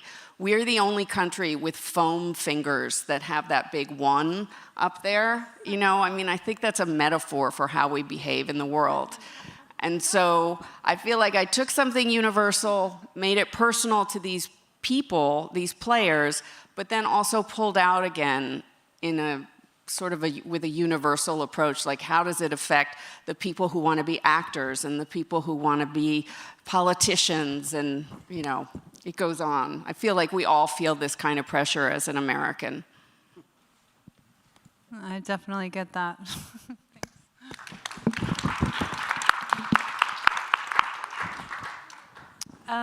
So yeah, I'm currently or just recently finished a commission for the Kansas City Chiefs, and that's sort of, yeah, I wore red today to represent. It was actually a coincidence, but this morning I was like, oh, that's so perfect. So it worked out. Yeah, thanks for noticing.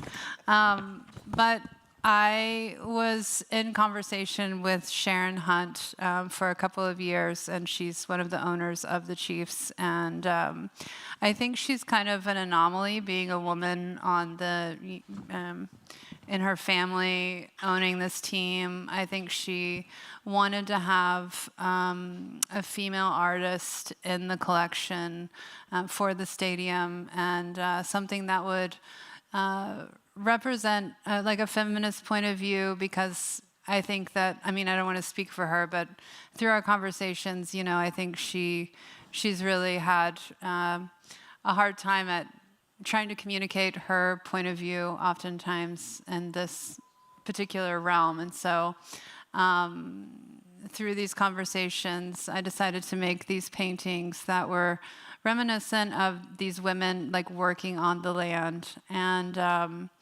a lot of the connection to this collection is the regional artists that are selected are typically from Kansas, Oklahoma, and Texas. And so since I'm from Oklahoma City, which is so cool that you're working there, I know all about that river. I've been on the river raft and fallen off of it. So I decided to make a series of these farmer women for the collection, and they're in the team colors. And so that was the kind of outlining principles that we designated prior to me making the work. And I think just in general, like the whole experience is really cool for me because it, for one, connects me back to the region that I'm from. I haven't lived there for a good 30 years, but as I get older, I feel even more of a connection to where I grew up in this sort of special way that I never really thought I would encounter, because just the region in general has like such a loaded history, and I've been removed from it for so long. But in the essence of like sporting events, I mean, I definitely feel like I'm unusual in regards to being from Oklahoma, because there aren't that many contemporary artists from the region in general. And we definitely like grew up going to sporting events. And I think my parents didn't have a lot of connection to cultural things like museum outings or anything like that, so I didn't grow up with that sort of exposure, but they treated me as an artist as they would if I was 6 years old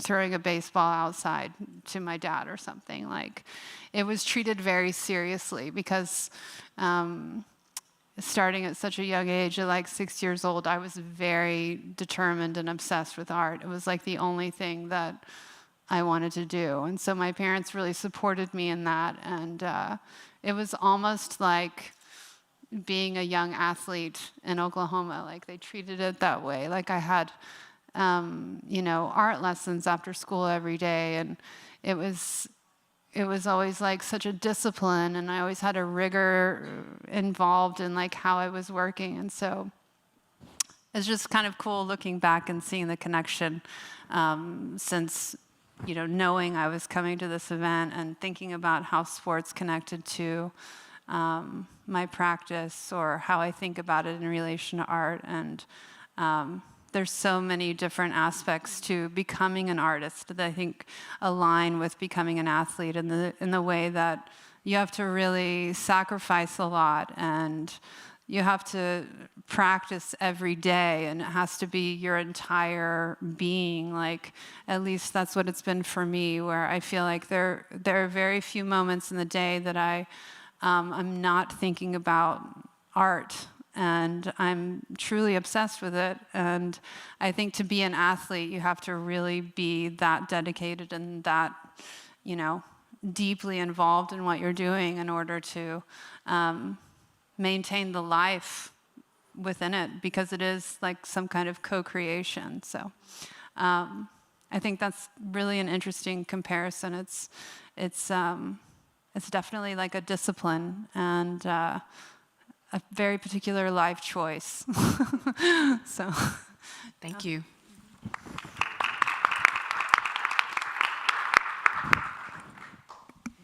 Okay. No, thank you guys for being here, and thanks to the Franklin and the museum and this show. I mean, the whole shebang. You, Marie. I mean, everyone. So, I guess personally, this is kind of a full circle moment for me. I mean, in a few ways. As a kid, I mean, I started out. I'm the psycho who makes all these figures, even this one. This is the first life-size one that I've made, and that one's even made out of gum wrappers. There are actually 9 by 18 foot gum wrappers that I had made to make life-size figures. But just to go further back, like you were saying, so when I was about 10 or 11, I started doing this, just making my own toys. I started, as a kid, you draw your crayons, pencil, whatever. You make stuff out of foil, clay, Play-Doh, whatever. Discarded phone wire. I always did all that stuff.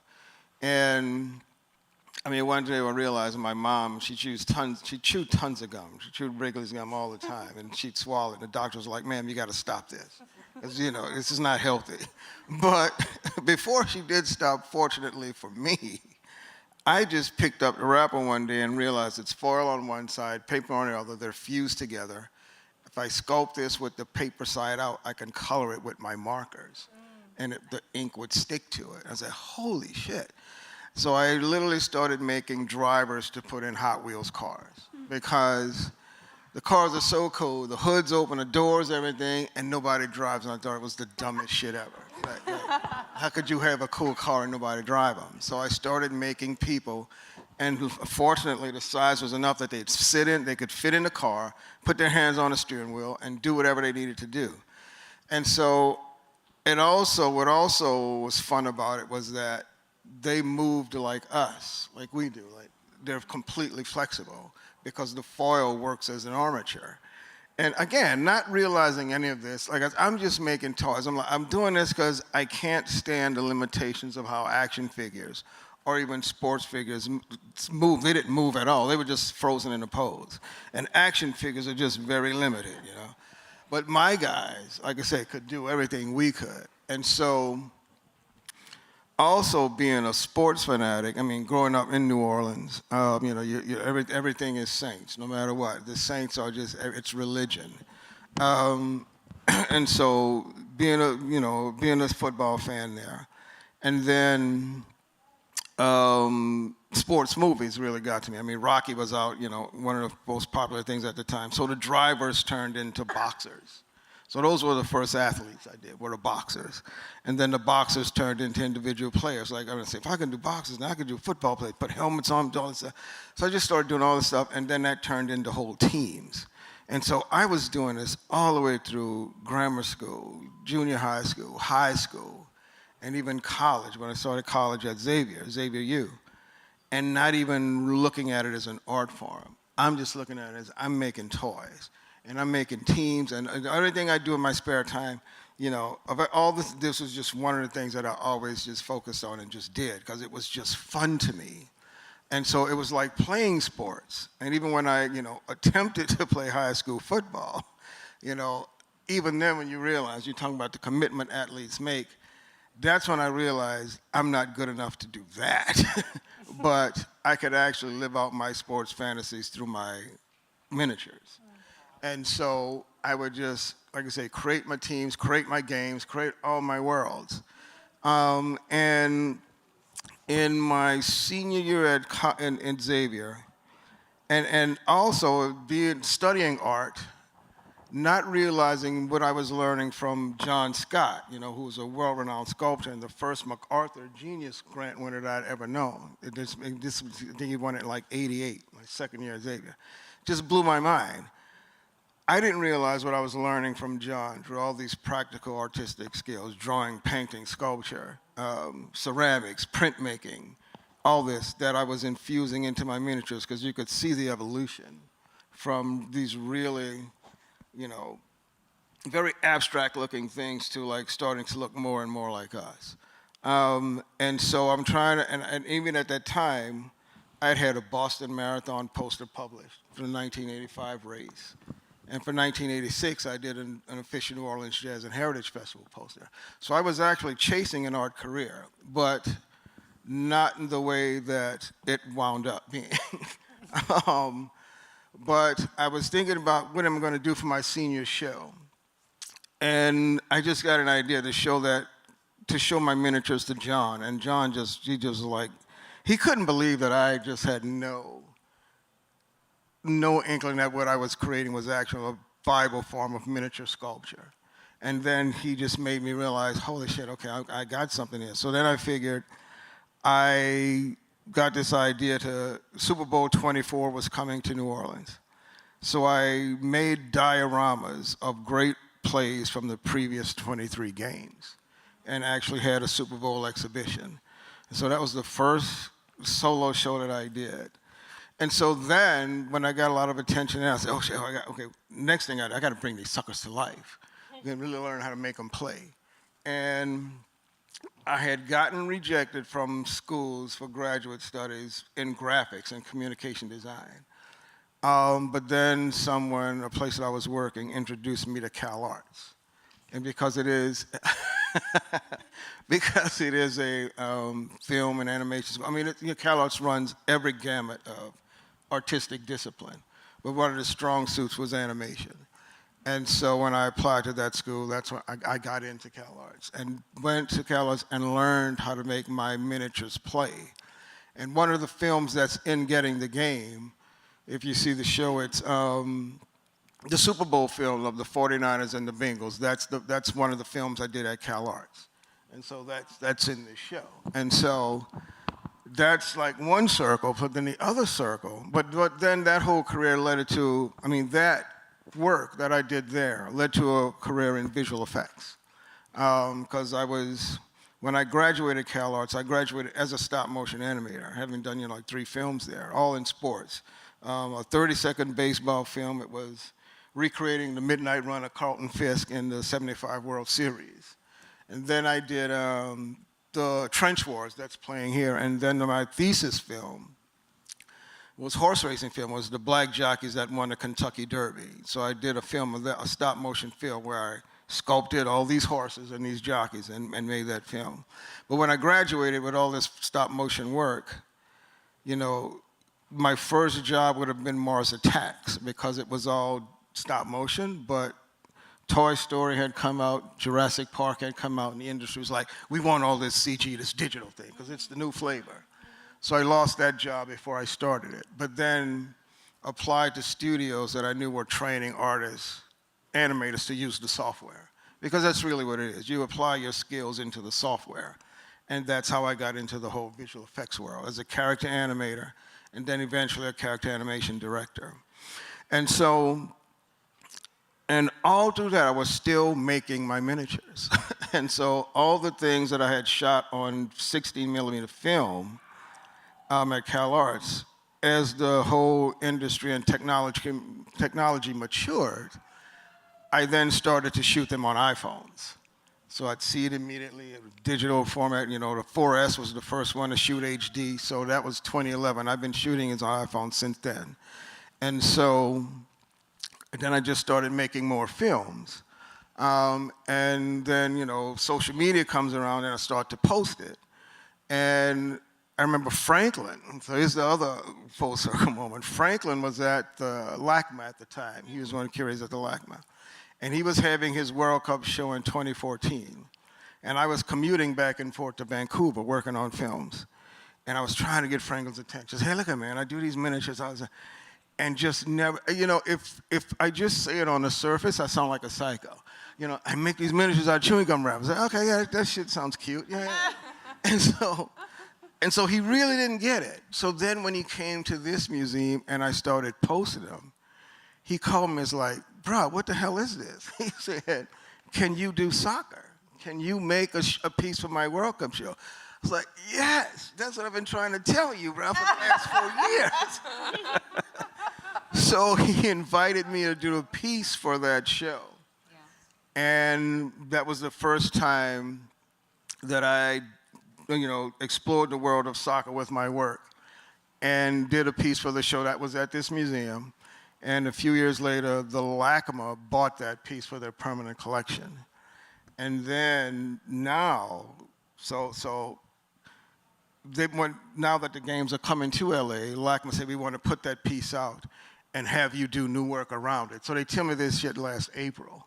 Nice. And so that's what you're seeing now, the result of this World Cup exhibition that's at LACMA right now. Beautiful. And so that, again, that full circle moment, that piece that started here has done that. And now the show that I was with you know, and Jennifer and Seth and, at SF MoMA with Trench Wars is here again. So these Circles. yes, Yeah. you know, it's just exciting, but to have that experience and to be able to do this, but also just to explore sports the way that I've done with my work is just a blast, because it's not just the athletes and the beauty of it and the portraiture because these are all real players that I make, regardless of what sport it is. It's just the design and the pageantry of it and the excitement and the movement and, you know, and all of it. Even you capture a frame, it's like dance. It's like, but not only that, it's also the politics of it.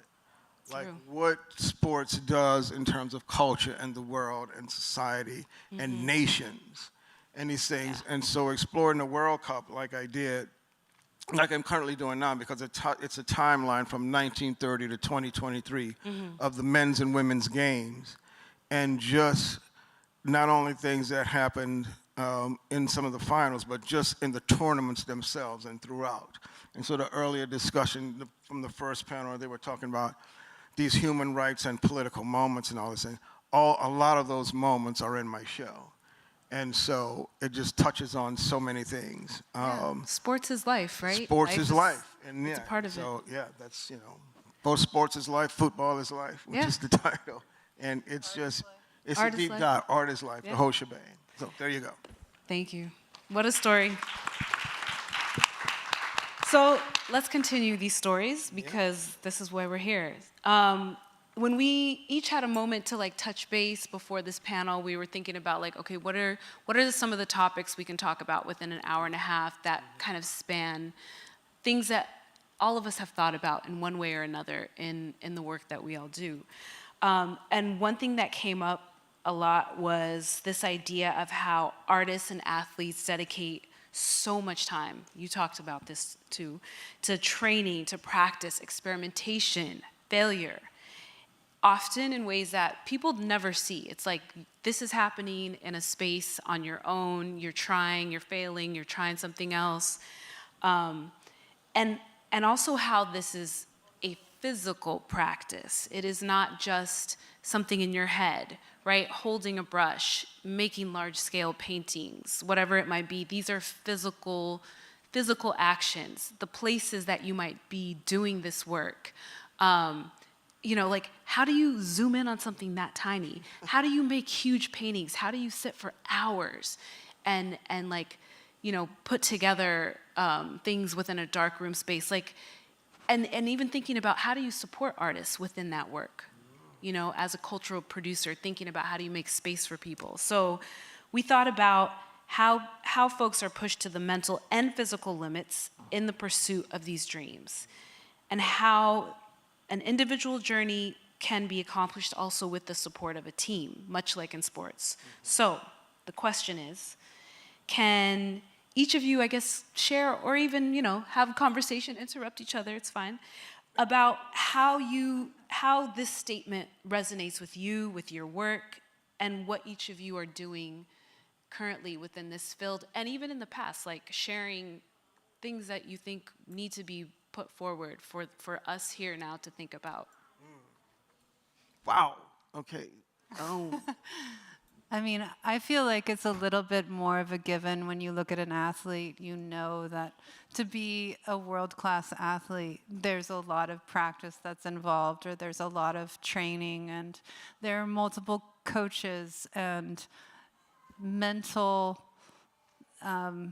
capacities that have to be developed in order to endure the amount of failure that you're inevitably going to face, or rejection. It's a considerable amount of rejection and belief in yourself when you don't have an audience. I mean, if you're an athlete and you're playing and you don't have an audience, or you do have an audience, it takes a lot of mental capacity to withstand the pressure of that in either way. And so I think that isn't really looked at enough in the art world. I think the kind of superficial things get talked about more than what the reality of the artist's existence is on a day-to-day basis, like the toll that it takes. And I just feel like it's an interesting thing to consider, to think about and talk about, because all of us, whether you're creating a cultural event or curating a project, you're deeply involved on this level where you're having to map something out that it's really hard to have you run into somebody and there's like, how are you doing? And you're like, I have no idea how to answer that question. There's so much going on in the brain. So, yeah. I do feel like the toll that it takes on the body for artists is generally, unless you're Matisse doing the cutouts, he gets a nod every so often, but not so much for the rest of us. I think the toll of having a skill is certainly something on my mind for all of fantasy life. Those bone spurs only exist because these people were incredibly talented at what they do, and how much they were willing to sacrifice their own, really super bodies for the passion of this game and for wanting to be in the major leagues. And I don't want to insult anyone's intelligence, but I didn't know this going in. But in baseball, there are hundreds of kids who are drafted out of college who don't end up getting a degree from the colleges. And out of those hundreds of people who are drafted by a major league team, which you can imagine how hard it is to get onto a college team and then to be drafted into a professional major league unit, only 6% of them actually get to play in the majors. And the difference in money, like I had two players entering the same draft class, same, first round picks, and one of them made $5,000 in 5 years, because once you're drafted, you're in the minors, and you don't even make minimum wage. You're in your one motel after the other. I was with many of them at games where there was like a dog food factory down the street, and like the whole stadium just wafted in the sour smell. I mean, it's not glamorous at all, which is what this picture is about, that these disposable cups. I was thinking really about the players being as disposable. And they, one of the coaches, or actually one of the general managers said to me, yeah, Tabitha, we think of them like ice cubes. And I said, what do you mean by that? And they said, well, when we get them, they're in perfect condition. And then at that point, they're just melting away, like they're disintegrating in front of you. And that's fine if everybody knows that's the score. But these kids, I mean, they were kids at the time, now they're grown-ass men. They have been playing baseball since, you know how many times they've hit a ball with a stick? Right. Like, ridiculous amount of time since they were basically in kindergarten. And then you're released, like Mark Kiger was released when he was 29. Okay, if you haven't thought about anything but sports your entire life, what do you do now? Really, it's like a real problem that many of them did not figure out how to solve. And to me, that sacrifice of the American, of your youth, of your childhood, of your relationships with other people, with your interests in the whole rest of the world, of the options that are out there, it made me very sad. But as I was sort of hanging on, waiting to see what was going to happen next, I also inherently had to wait for them to fail. And that was kind of an awkward place to be in, especially when I grew so fond of them. Yeah, that's one of the main things that gets overlooked in terms of the careers of athletes, how short they are. If the average, depending on the sport, some of the average playing time is like 3 to 5 years. And for something that it's done so much for our entertainment and our benefit, more or less, that they make those lifelong commitments and sacrifices. And they make it look so easy. But when it's done, like, you figure, like, someone 35 years old, they're retired. Like, what are you going to do with it? You got another 60 years. So what are you going to do with that? And so that whole commitment, just when you make the decision to even go after being a pro athlete, it is that small percentage that you can't even think about because it would derail you from that dream. But it's the same as an artist. And it's the same as an artist. I'm about to make that same correlation, because even when we make that decision to be artists, you're dealing with most of the society, and even now, in this current political world, that is trying to erase all that to make us think that that profession is not significant. That you're dealing with a society that doesn't really understand it and have this whole moniker of a starving artist. And I just go like, to me, art is such a vast umbrella. There's so many areas within the art world that I have always seen people make livings at that never discouraged me from it. Anything that we're interacting with in this room started on a drawing board. Somebody designed it. And so when people say, well, I don't like art, I say, well, then undress. You know what I mean? You say that to people? Yeah, undress, because... Well, when Summer was describing the life of an athlete, to me it was, you could just replace the word athlete with artist, about the discipline, about the team that you need, the support structure. I think it's very, very similar. And now I have a lot of colleagues who are Paralympians and Olympians. We work side by side in different different aspects of the games. That's the Olympic movement has a real commitment to helping their athletes have a future career beyond the games. And it's been fascinating to me because you have one of my favorite colleagues is a multi-gold medal winning athlete. So his idea of okay is for 4 gold medals, right? So the way he begins any job that he's doing within the games is up there. And it's actually kind of thrilling because that's kind of how I like to approach my own work. So there's a lot of corollaries that I think are really fascinating.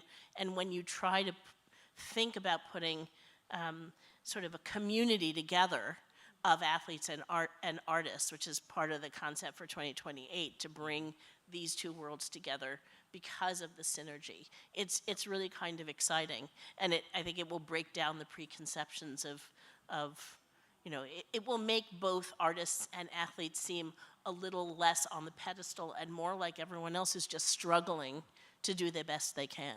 Right on. Very cool. Yeah, I'm really looking forward to this exhibition actually creating these moments of connection between art, between sport, and really showing how we are all a part of that. Yeah. Like we all live our lives in movement, in motion, pushing literally physically through the world.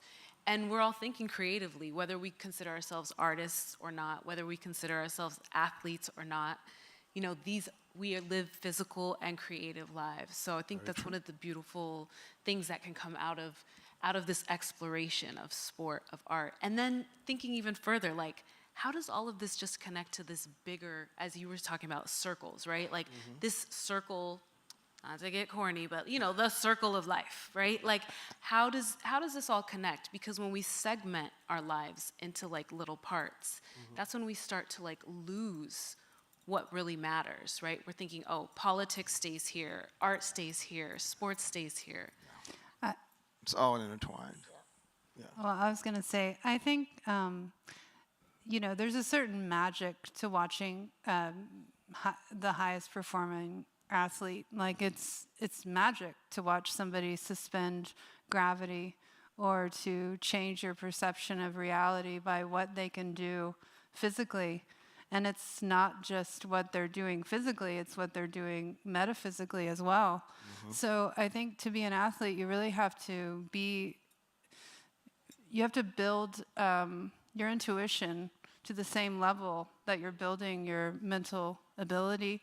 And I think as an artist, you have to also do the same thing where you're, constructing your depth as someone who's intuitively connected to what's going on beyond your perception. And so I think when people connect to art, they're connecting to that, and that's when it can be really powerful or successful, is when people don't know maybe why they're connecting to it, but because it's suspending their ability to perceive things the same way as they would have before they entered the gallery or the museum.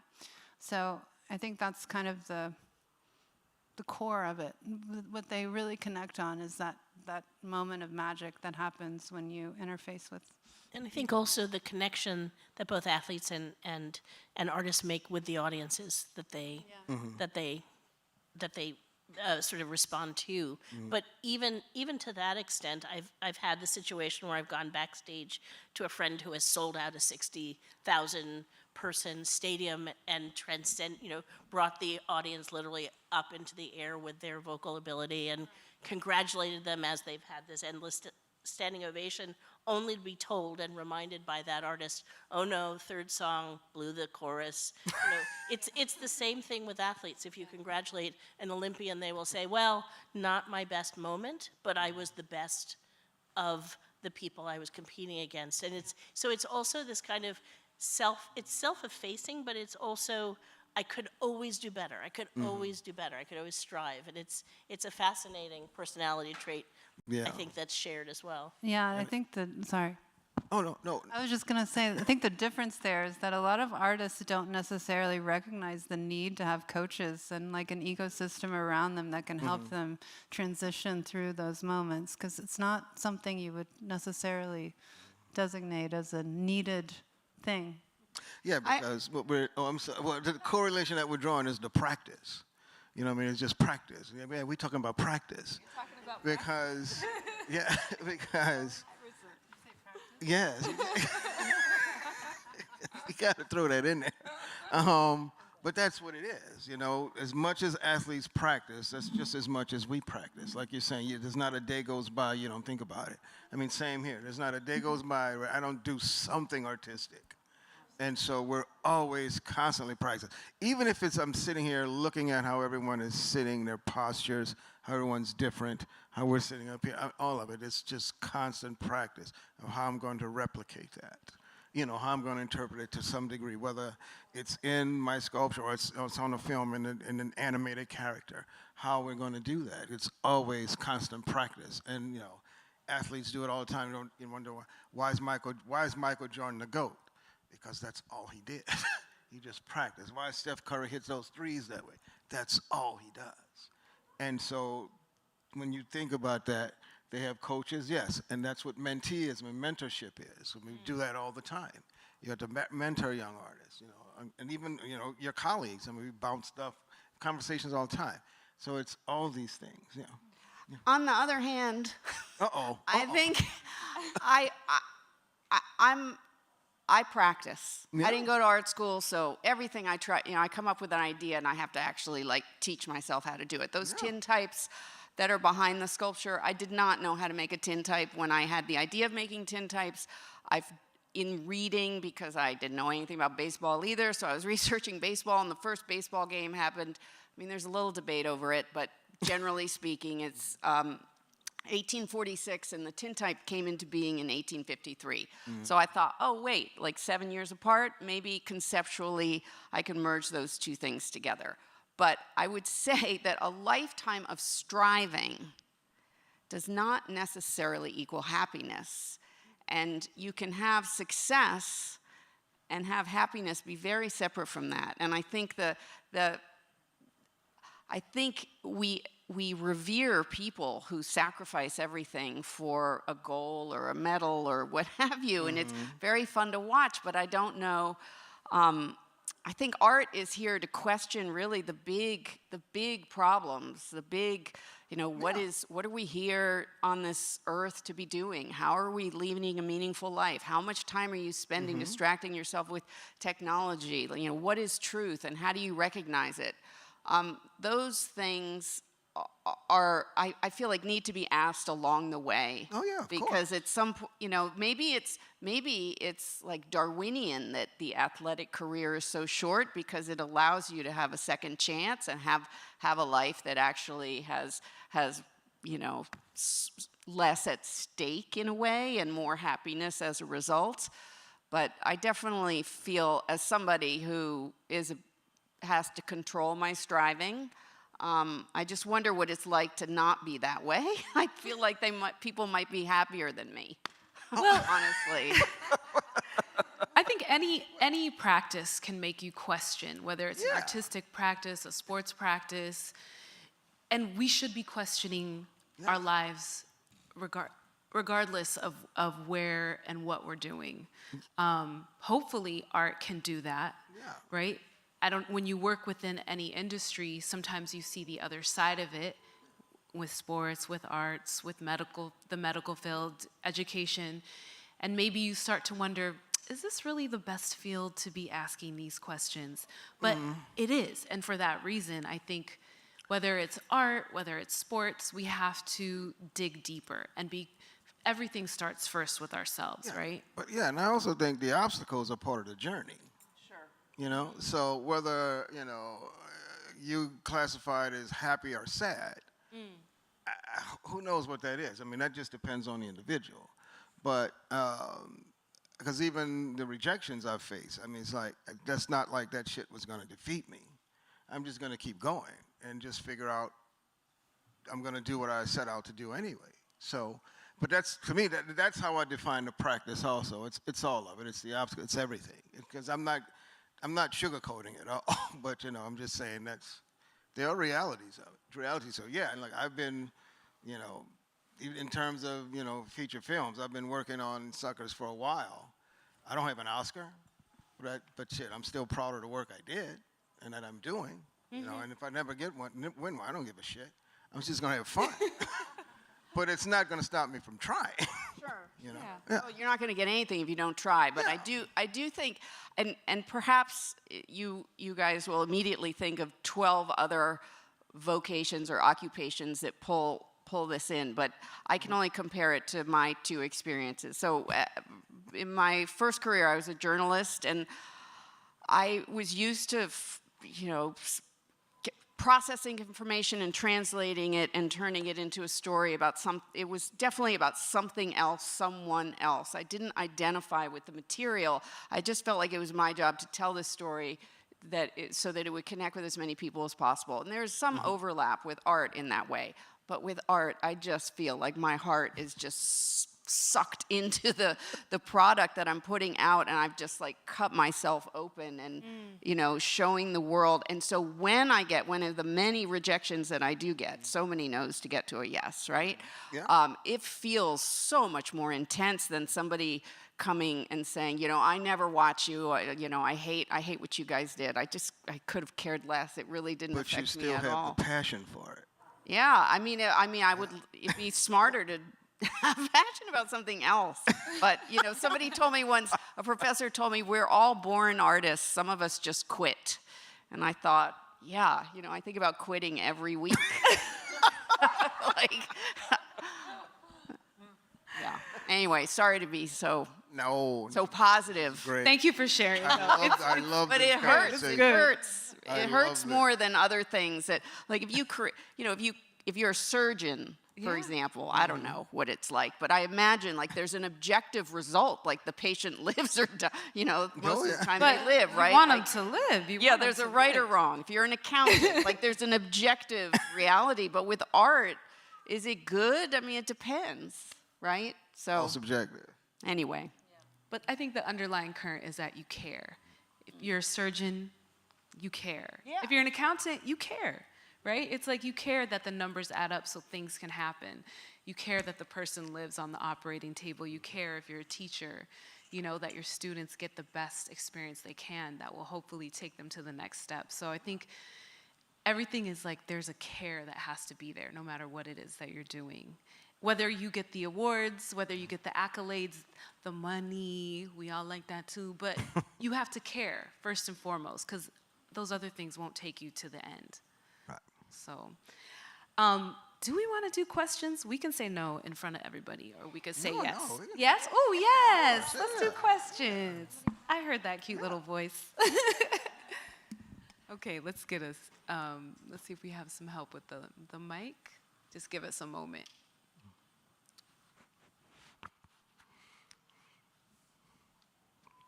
Did we go in and out? Oh, yeah, I think so. I'm We just could keep going, but we have a timer, and we got a flight to catch. Yes. But if you see artists around the stage, like afterwards, please feel free to like chat it up. Yeah. Hi, I'm Seth Rodney. I co-curated the show that originated in San Francisco. Thank you. I want to address the last comment I think that was made about care. I was actually just at Sean Kelly Gallery a few days ago, Sean Kelly Gallery in New York City. And there's a show that's currently on view by a Colombian artist named Ana Gonzalez. And I believe you can go on Sean Kelly's website and read the press release for the show. And in the show, she talks about, well, she makes paintings that are sort of, but not paintings actually, they're textiles that look very much like photographs. I think she begins with photographs and then she sort of disentangles the textile so they end up being a sort of almost like curtain of fabric underneath this sort of coherent image. She talks about care being the silent motor of the world, that it keeps things running. And it occurs to me that in hearing you talk about your work and talk about yourselves and this sort of connection between athleticism and art making, that there's a great deal of care that goes into the self, and there's a great deal of care that goes into the work, and maybe that's a parallel. I mean, I think a lot of people who are invested in sports will have heard the anecdote that LeBron James spends like $1 million on his body per year in order to keep himself in shape and in condition and whole and healthy. And I think there is a similar investment which can't be quantified, right? Which can't be reduced to monetary terms in the same way, but there's a degree of care that you have for the thing that you are making.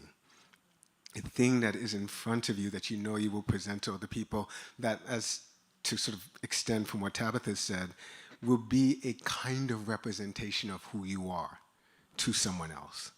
And so I imagine that you start from that position of being really caring for the object, which is a kind of caring about yourself. That's beautiful. No, no, that's. I think you're right. I mean, in terms of me, when I'm researching, I mean, there's a lot of research that goes into what I mean, all of us, I'm sure, but I do take a lot of care into making sure that these athletes that I'm sculpting personify them, because it's not like I just sculpt one and then just paint that and that's it. I literally like cast them like in a film. I will sculpt like dozens or hundreds of these things raw and then pick out the one that I think personifies that athlete. And I just take a lot of care into doing that, because if I'm not proud of it and I don't like it, I'm not going to care to show it. And then I want them and even anyone else who sees the work to actually know the moment, feel something from the moment, whether they were there, as part of it, or remember watching it on television, or the person themselves, like seeing themselves in the piece. So personally, there's a lot of care that does go into that. Yeah, so I it's just my way of paying homage to athletes and people who are living out those dreams. You know what I mean? Yeah, so I care on that respect, yeah. Come on, I can't be the only one who cares. Okay. Hi everyone, my name is Javon Brown. I'm an artist based in this community in Miami. This question's for Nora. Specifically, how do you see like the life cycle of like the arts and how it's gonna be created for LA? How do you see that disseminating against like the community and creating like more cultural economy for like the artists that are based in LA? Like, what do you envision that to be like in the future? Like once the opening ceremony is done and everything, like how do you see that living on? Well, that's a tiny question. Well, I have lots of thoughts about that. I think about that a lot. I think that the legacy of what we wind up doing in 28 is there's a lot that rests upon it in terms of the arts ecosystem. And I'm already seeing changes in that people who are used to working this way in silos, discipline-wise, or art supporters who maybe are with the city or work in a chamber of commerce. They have in the past worked separately. I need an artist, but they don't work this way. And already we're having really deep community conversations, because my major commitment and the reason why coming back to LA to do this was so exciting is that it's really an Olympiad that's being built from the ground up. I'm not coming in and saying, Silver Lake, you need this. I'm going to Silver Lake, and they're telling me how they want to be represented. So I always start in conversations, and there are lots of community conversations. So already I think a legacy will be that, San Pedro, which is part of it. So there's LA City, but LA City is one of 88 cities within LA County. So we are engaging the 88 cities in LA County, as well as extended areas where there's going to be surfing. There's a lot of municipalities involved. And I think, and not surprisingly, some people see art as a decorative thing. We're breaking that down. We're breaking down the fact that artists are the people you call last to make it pretty or make it delicious or whatever aspect of the arts we're talking about. We're doing it intentionally this way so that it is all a tapestry where everything is coming together. We've got time for one more question, and I think we have this one right here. I also have a question for Nora. I was struck by the story you told earlier about attending LA 84 and going to an event that had free tickets. And it just seems like such a world away because you hear so much about how expensive it is to attend the Olympics, to travel, even compared to other countries. It's extremely expensive to travel in the United States and stay in hotels. So I'm curious about how you are working to, program the Cultural Olympiad with regards to economic accessibility, because Well, it's a great question. The games also are going to have subsidized tickets for the community. They are also going to have a whole range of tickets that are $28. There will be, the mega tickets to the fancy things, not the fancy things, but the games that everybody wants to see. There'll be expensive tickets, but they're being very intentional. LA 28 is being very intentional about the ticket cost access. As far as culture goes, I want to make as many things financially free as possible, but I'm having a lot of really interesting conversations with producing companies, opera companies, theater companies, who really don't want things to be free because they want their community to understand this is a business, this is a practice. If you make an opera, it's very expensive, and it should be paid for. So we're a couple of years off. We're still having these conversations, but I would say that we're looking for an underwriter who will make the arts accessible and free for as many as possible. And then there are organizations which will opt out, and or if we can subsidize them, offer $28 tickets to things that would usually cost $100 plus or $200.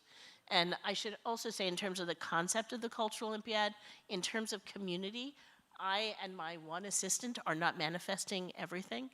Thank goodness. One of the ways that we're engaging the community is that we will have a Cultural Olympiad mark that we will give to independently organized, independently funded arts programs across the region and in those various other places along the way. So we're not going to be making everything, paying for everything. It's going to be everyone building it up to make it something pretty sublime, I hope. And if 3 people leave the Olympics in 2028 with the same epiphany I had as a young person about the power of the arts to bring people together, I will see that as a win. So, thank you. On that note,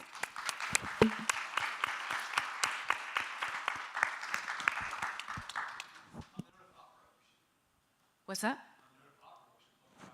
Oh, yes, thank you. Okay, so on purpose. Yeah. So we have an opera performance that is going to take place right down the stairs here in our learning theater. Just, stroll on down and get ready for that. And of course, if you see any of these artists, they're going to be here over the next day or two. Please chat with them, ask them about their work, their practice. They're here to share. And I just wanted one more round of applause for this incredible panel.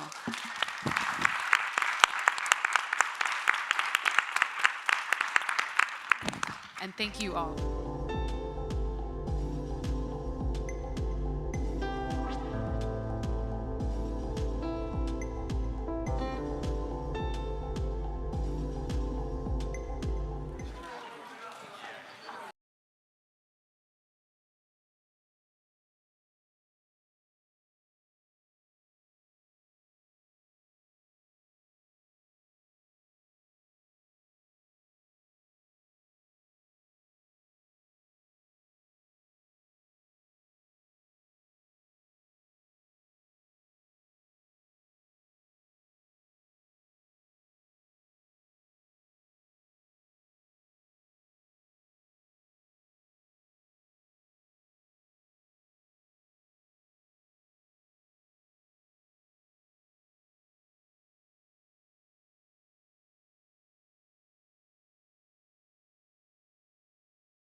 you for joining us once again, hopefully, today at Game Time. I have the honor of introducing an extremely special conversation today between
Adam, thank you for that warm introduction. And I'm really excited to be here with two men that I admire greatly. I'm going to start with Franklin. Okay. Earlier, you talked about growing up in museums and stadiums. Can you tell us more about why that was so important to you and how you connected these two topics, which are often thought of as completely different worlds? Yeah, thank you, Damien. It's such a pleasure to be here with you too. It's an honor to think about your work curatorially and scholarly, and to think about your work, Desmond, and your engagement with artists. In fact, this is the third time you've been on this stage, if I'm not mistaken, and I got to be here twice, so I'm happy about that. But thank you. Pleasure. So to the point, and I think the whole idea and the beauty of what we've been talking about and trying to do is to use conversation as a means of further understanding the exhibition at hand, but also, like everything we try to do here, it is life. It's all a metaphor for the ways in which we go about living with each other. I don't know, sometimes I feel like it's a fortunate circumstance. My father loved sport and art in equal capacities. So that meant that he was a member of the Studio Museum in Harlem. We lived in Harlem, 135th Street, a place called Lenox Terrace, 10 blocks up the street from the Studio Museum in Harlem. He engaged with a guy named Dr. David Driscoll, a curator that I look up to, and of course many of us look up to. And by the same token, he grew up in New York City, and he grew up, for better or worse, a New York Jets fan. And so my life has been filled with that. And I was born the year that they won the Super Bowl, and we haven't been back since. I mean, it really was in equal doses. And I think one thing that does happen, and I must say, like I had a couple of slides in here, like at the beginning, that I always feel like it depends on the audience. I've never gotten to talk about this aspect in quite this way, where it's both about sport and art in the same time. It's either one or the other. And so I've tried to explore that in curatorial work, that kind of background, because I think in the same way, and this is kind of a weird way to think about it, but the way I think about it is that, well, I was given the Jets, and it was like a family heirloom. It's like there's nothing you can do. I mean, you go and you sit out. We used to sit out on the wooden benches at Shea Stadium in 20 degrees, and that was life. And that was how you understood life. That was how you understood, wow, these guys behind us are crazy. They're drunk. It smells like weed, but that's how you got, that's different people, right? I didn't encounter them anywhere else except for on Sunday in the stadium. By the same token, you go to the museum and you see different people you might not see in your daily life. And so it was these two places became very, very comfortable places to be. And I could say that there are, a couple of images in there.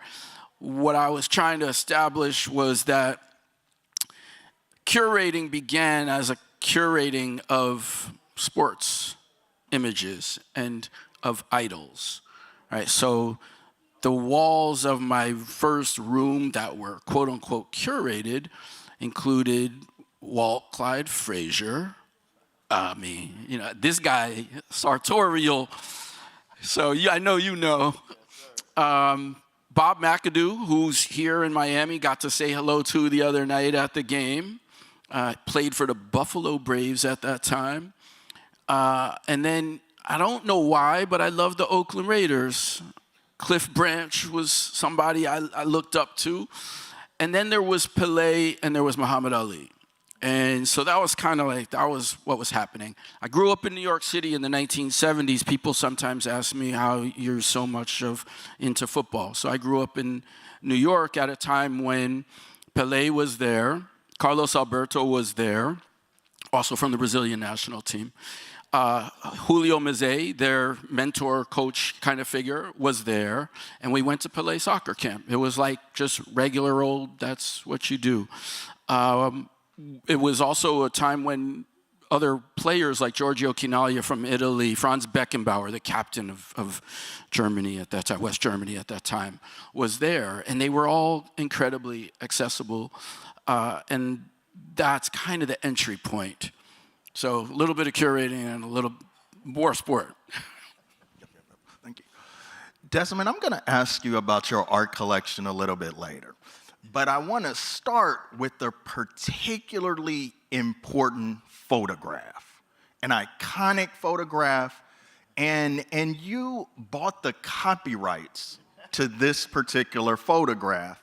I wonder if you could tell us what that photograph is, and then explain to us the context of that game. Okay, well, first I have to say I am so humbled to be here this evening because I'm sitting between two giants. Like, these guys are titans in this space. I'm talking about, I've known Damien, I met him in D.C., and I've known Franklin for quite some time. And it's like the other day I sent this clip to my son, and it was a clip of, we love movies, and we like old movies too, right? But obviously the movie that we're talking about right now, everyone's talking about Sinners. Sinners was incredible. So there was Spike Lee and Ryan Coogler having a dialogue. And to me, in this space, this is Spike Lee and Ryan Coogler that I'm sitting in between. And I ain't no Michael B. Jordan, you know what I mean? So, but I'm honored and humbled to be between these two giants because they're men who I admire, respect, and I lean on when I started my collection and in my journey to become a steward of art. So the picture he's talking about is a picture that happened when I was at the University of Michigan, my senior year, 1991. For you guys who don't know this, the biggest game, regular season game in college football is Michigan versus Ohio State. It ain't Miami, Florida. It ain't Florida, Florida State. It ain't none of them teams down here, right? Matter of fact, everybody in the sport calls it the game. That's the nickname for it. So, a little background. I was born and raised in Cleveland, Ohio. And I guess you would call defected to the University of Michigan. And so, it's always the last game of the season. Always the last game of the season. And at this point, I'm a Heisman favorite. and that's the trophy that's given to the best football player in college football. So I'm the favorite to win the game. I mean, win the award. And now we're playing Ohio State. They don't like us. We don't like them. And I really do think that their coach at that time, his name was John Cooper. I think John Cooper would have been satisfied with them losing that game 45-3 as long as Desmond Howard did not score a touchdown. Like, I really do, because the way they were playing their defense, their safeties were lining up back like they were about to catch punts. I mean, it was ridiculous. It was. And so, to expound on what my man Damien was talking about, I ended up catching a punt. And I took it back, and I was frustrated, very, very frustrated, because I couldn't get a big play, a good play. And I wasn't supposed to catch the punt because it floated inside the 10-yard line. But I drifted back, caught the punt, and then I raced down the left sideline, and I scored a touchdown. Now, I scored a lot of touchdowns that year, like a lot of touchdowns. And I never did anything other than hand the ball to the official and celebrate it with my teammates every single time. But this one time, I said, listen, fellas, if I get in the end zone today, I have to do something special, something significant, because I'm from Ohio. We don't like those guys. So anyway, I was going to do a backflip, and I chickened out. Yeah, I chickened out. I had the space and everything. I did. I was just chickened out. And I crossed the goal line, and I did this pose. And so it's the Heisman pose. And I was just a young man trying to have fun, trying to enjoy the moment. And it became, iconic. And this was before things would go viral. Like, this is 1991. I mean, cell phones looked like bricks back then. You know what I mean? If you had one. Yeah, exactly. If you had one, we probably had a pager. And we weren't doctors. But anyway, so yeah, but what happened with the photo was the guy who took the photo, he ended up filing a lawsuit against Getty Images, because at that time people were just it was very popular at the time, so they were reproducing it, and they would sell the photo without the actual photographers, without his say so. So he sued Getty Images, but he also sued me. So I was a part of that lawsuit. And can you imagine that? Somebody takes a picture of you and then sue you because of that picture. That's how screwed up college football used to be before NIL. So I was part of the lawsuit, blew my mind, had no idea I can be sued. And part of the settlement was I get the rights to that photo. So, and Damien and I, we've talked about that. And so that's how I ended up getting the rights to that photo.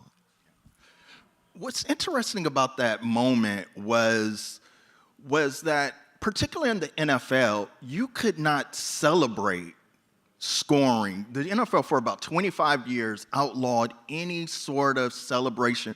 I'm surprised you didn't get a penalty. Yeah, because it was so quick. I think that the officials, they just let it go, because it was not like I was taunting the opponent or anything like that. And it was quick, but because that photographer was in the right spot at the right time, which I know you guys know all about that, right? That's what makes those moments, and then they happen to last. And there it is right there, yeah. And so, it was quick. I mean, I didn't keep that leg up there that long. I had just run over probably about 90 yards, so yeah, I was tired, but. Yeah, it was. They didn't throw the flag, thank God, because I would have got chewed out by my coach. Franklin, I want to come back to you. Your work has really focused on breaking boundaries, putting different sort of parts of society and conversations, different mediums. We all talk about intersectionality. We all talk about doing interdisciplinary work. But most of us don't end up doing it because it's so hard. But you, as a scholar, as a thinker, as a curator, have figured out how to break down those boundaries in a way that brings different audiences together. How do you do it? Thank you for that. I appreciate that. I mean, one of the ways is just this is it. This is it. It's us being here today.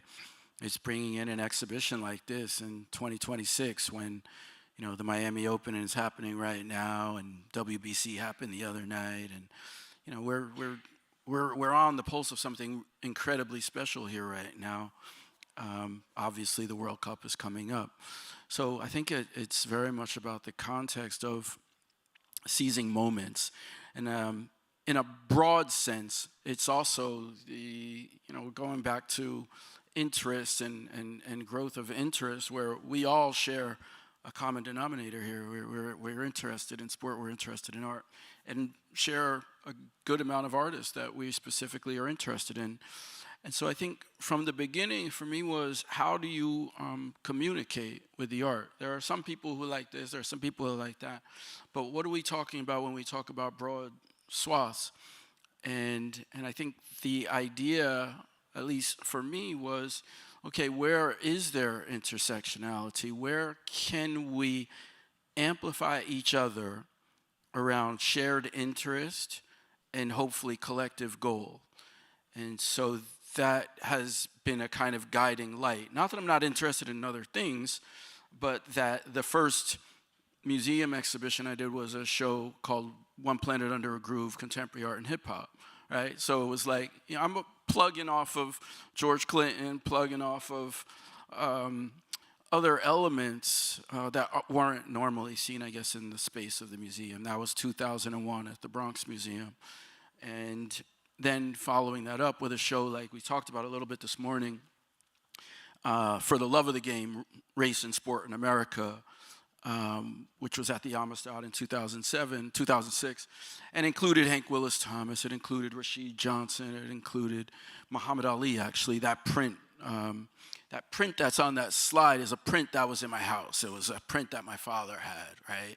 And I think I found that print on Swan the other day. I think it sold a couple of years ago for like $1,000 or something. But it's float like a butterfly, sting like a bee. It's an artist, and yet it's Muhammad Ali playing off of his own kind of history, and I think also conjures this idea of text and of music that also is a guiding force, obviously.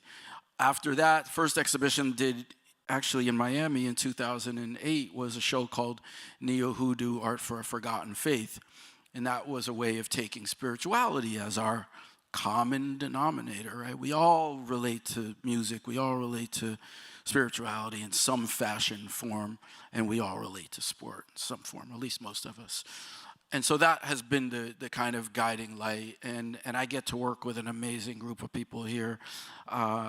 We decided to put on different jerseys today, and I see Ferrari over there, and I see Columbia up there, and so we surround ourselves with, I think, people who allow for us to do what we believe in, and also there's always something higher to it. When I look at Desmond in that pose, I see a lot more than a dude who just scored a touchdown and is having fun, right?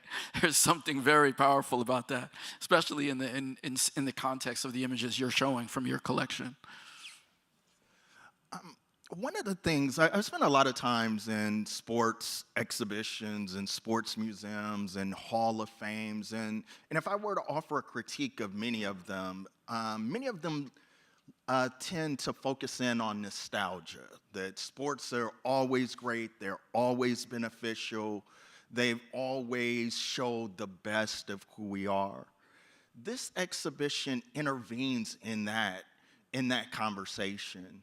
Why was it important to you to bring it here, and what are the risks of having a show like that in a space like this?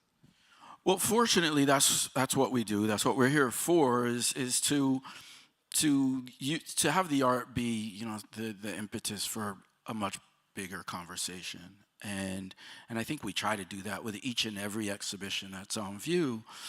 And so going back to the idea of challenge, it would only make it interesting in that sense, right? We have images of triumph, but great narratives are told when there's challenge and when there's something to be overcome or something to even see as a goal that might not yet be attained. There's an incredible photograph in here taken by Catherine Opie of this woman, Diana Nyad, and she was a long-distance swimmer, and she tried to swim from Key West to Cuba for like 35 years and eventually did exactly that. And I think that part of like human spirit, of endurance, of belief, because goodness gracious, you have to have faith to do something like that, is what hopefully aspires us to a more empathetic kind of conversation. And we always need that. I mean, it almost feels cliche to say that in the current environment, right? Desmond, I want to come back to you. I see some images of your art collection. What do you collect, and why is it important to you to invest and to be involved in helping artists share their work? That's a really good question. So I started like seriously collecting probably about 10 years ago or so, right? And so before that, I just wanted to cover the walls, just had to put something on the wall so they wouldn't be bare. But I think about 10 years ago, I became much more intentional with what I was trying to do. And that's because I've had several conversations with people who are like, they just love art. And the first person would probably be George Perez. So George Perez, he's a Michigan guy like myself. So George and I, we're tight. That's my guy. And George Perez, we went out to we went out to his house one day. My wife and I went to George's house with Darlene, and anyone who's ever had lunch or a meal with George, you know how passionate he is about art. Like, it's like a hurricane of passion. And so it's hard to not get caught up in that. So I remember leaving and then having a conversation with my wife about it. And then I started to look more into it. And I collect contemporary art from African American or African artists. And I look for something that speaks to me. And like this picture right here resonates with me, this sculpture, because this is the boycott of the '68 Olympics. And we're talking about John Carlos and Tony Smith, and John Smith and Tommy Carlos. And a good friend of mine who became my mentor, Dr. Harry Edwards, who was a member of the Black Panther Party, was the one who orchestrated this. And the reason I became friends with Dr. Edwards was because when I was at the University of Michigan, I was having some problems making an adjustment. Like, you guys see that picture of me striking that pose, and everyone thinks, oh, it must have been just a fabulous career in Michigan for him. He left Cleveland, got to Ann Arbor, won the Heisman. Everything must have been peaches and cream. And nothing can be further from the truth. So like Franklin said, you see these pictures, and you don't know the struggle sometimes that it took to get to that point. And part of my struggle was going to see Dr. Harry Edwards probably my freshman year. And he didn't know me from a can of paint. He had no idea who I was. But he had come to Michigan and spoke to the athletes. And I was just like kind of captivated by him. And my brother was in the Air Force out in California. So I went to go visit my brother. And he told me that, what was around him, and it was Cal Berkeley. And Doc Edwards was a tenured professor at Cal Berkeley. So I said, I need to go see this man. And my brother told one of his best buddies, hey, take my brother down to Cal, and he needs to see this professor. And I didn't know him. I just went to the sociology department. I said, can you show me Dr. Harry Edwards' office hours? They showed me his office hours. I said, where is his office? They pointed me in the direction. I went, sat on the floor for like an hour to wait for him to come for his office hours to begin. I introduced myself.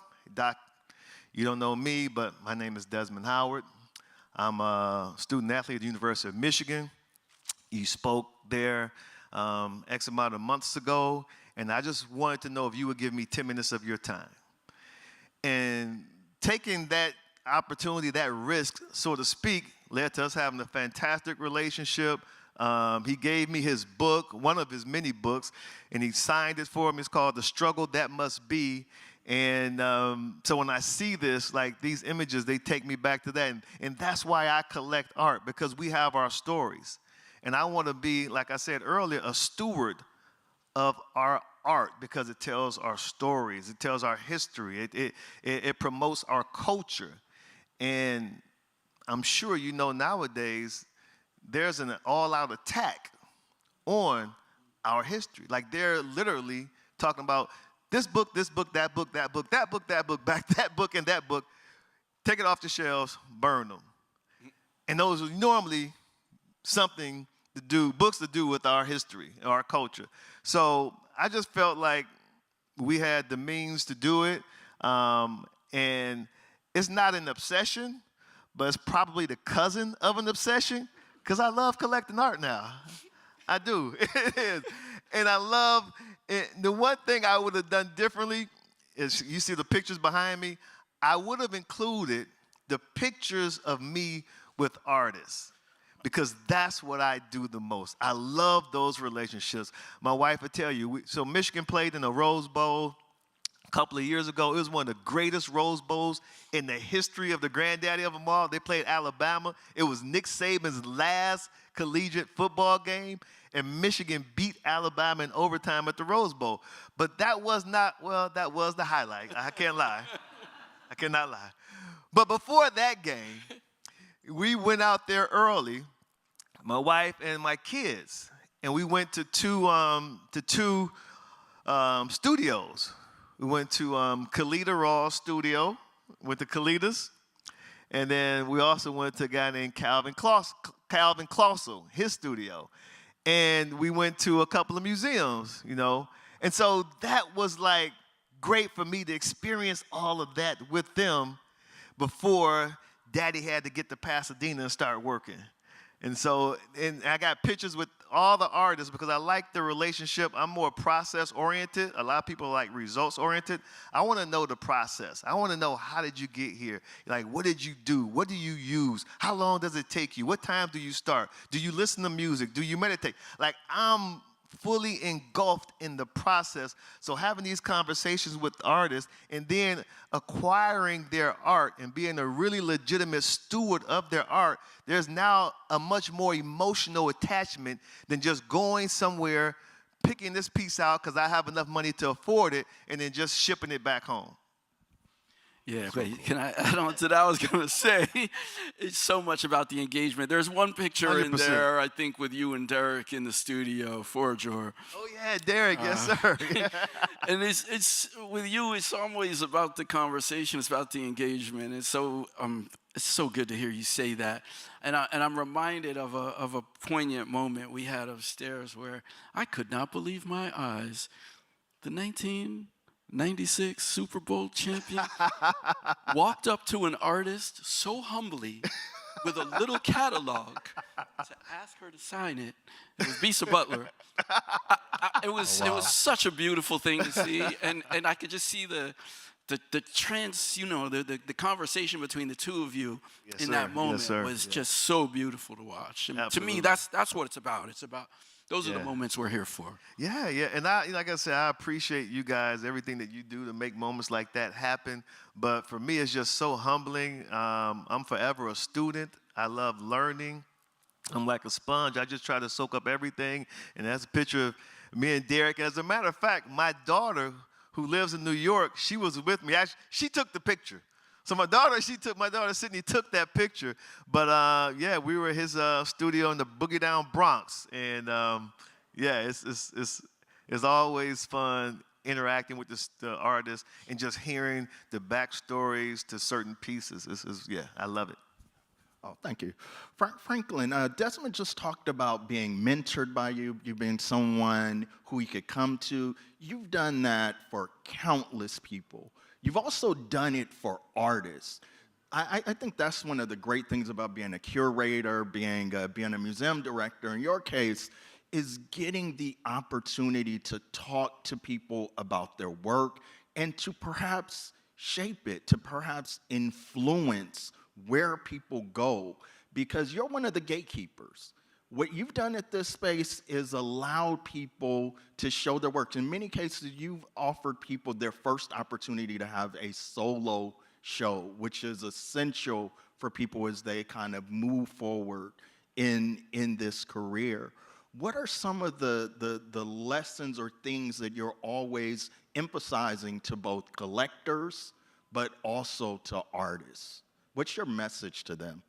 I think first and foremost, it starts with the conversation. It's always that deep engagement with artists. As a director, I don't get to do that as much as I'd like to, but I get to work with people like Maritza Lacayo over here, and I get to see her walking around with her artists that are in an exhibition, Elliot and Eric upstairs right now. Or when you mentioned Kalita Rawls, I mean, that's our exhibition. Shameless plug, opening in Atlanta next week. Adabiyat Spellman, after we've already been in Memphis, actually. We've been in Jacksonville, and we've been here, obviously. So that aspect is really, I mean, that's the extension of what it is. And I always go back to a somewhat trite, but I think interesting quote from Walter Hopps, a great curator, born in Los Angeles, which made him a maverick in many ways, to be born in Los Angeles in the 1940s, as opposed to New York, Chicago, somewhere else that was well known for its art collections. But he always said the job of the curator is to find the cave and hold the torch. And that's what we're trying to do. You know, we have a very nice cave, and we try to make sure the lights are on. But to believe in the work of art and to give it the presentation that it deserves is what we try to do.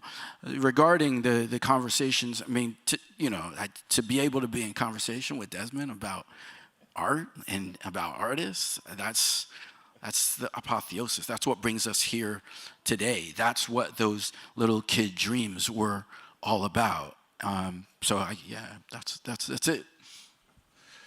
Desmond, in your current role working on ESPN, Game Day, you are one of the people who shapes our conversation around sports. You have an incredible sort of platform.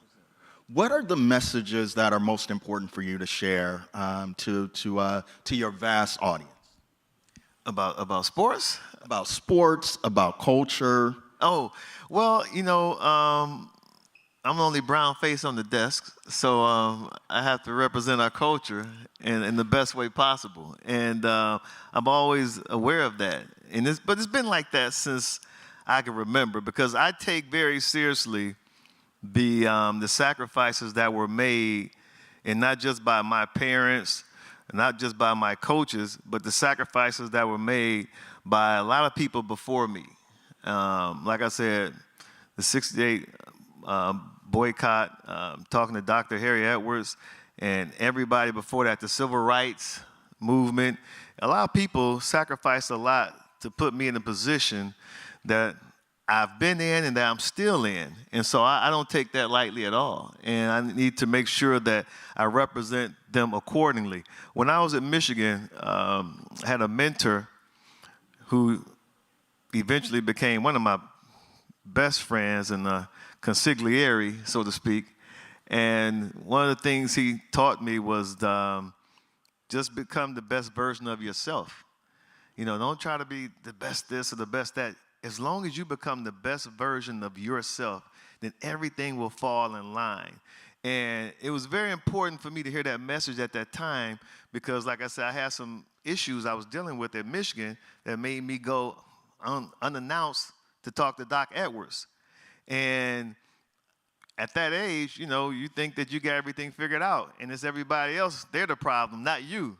But they kind of forced me to look at me and make sure I'm becoming the best me I could be. And and so because of that, I started to maybe go back and read a lot of history and things of that nature and realize what people sacrificed to put me in the seat that I was in, and I never wanted to take it for granted. And so, my message is always to try to represent myself, my family, and us, and people who have supported me in the best way I possibly can when I'm on air. I'd be remiss not to also mention when you talk about mentorship. A shout out to Jennifer Dunlop Fletcher and to Seth Rodney, who organized the exhibition in San Francisco. But the very first quotation you see in the exhibition is from Dr. Edwards. Really? Yeah, That's and my and it guy, also Doc, man. I love him. it's Yeah. very powerful. I'm so happy to hear you say that. Yes, sir. It brings together so many issues. The fact that we can talk about sport and art in that context. Yeah, I definitely agree with Dr. Edwards. He was on my advisory committee, Oh, and, was he and I really? spent a lot of time. Yes, Doc has touched a lot of people, brother. Indeed, indeed, it is Touched a lot of amazing. people. Amazing how many lives he's touched. Franklin, I want to ask you about the show. Get in the game.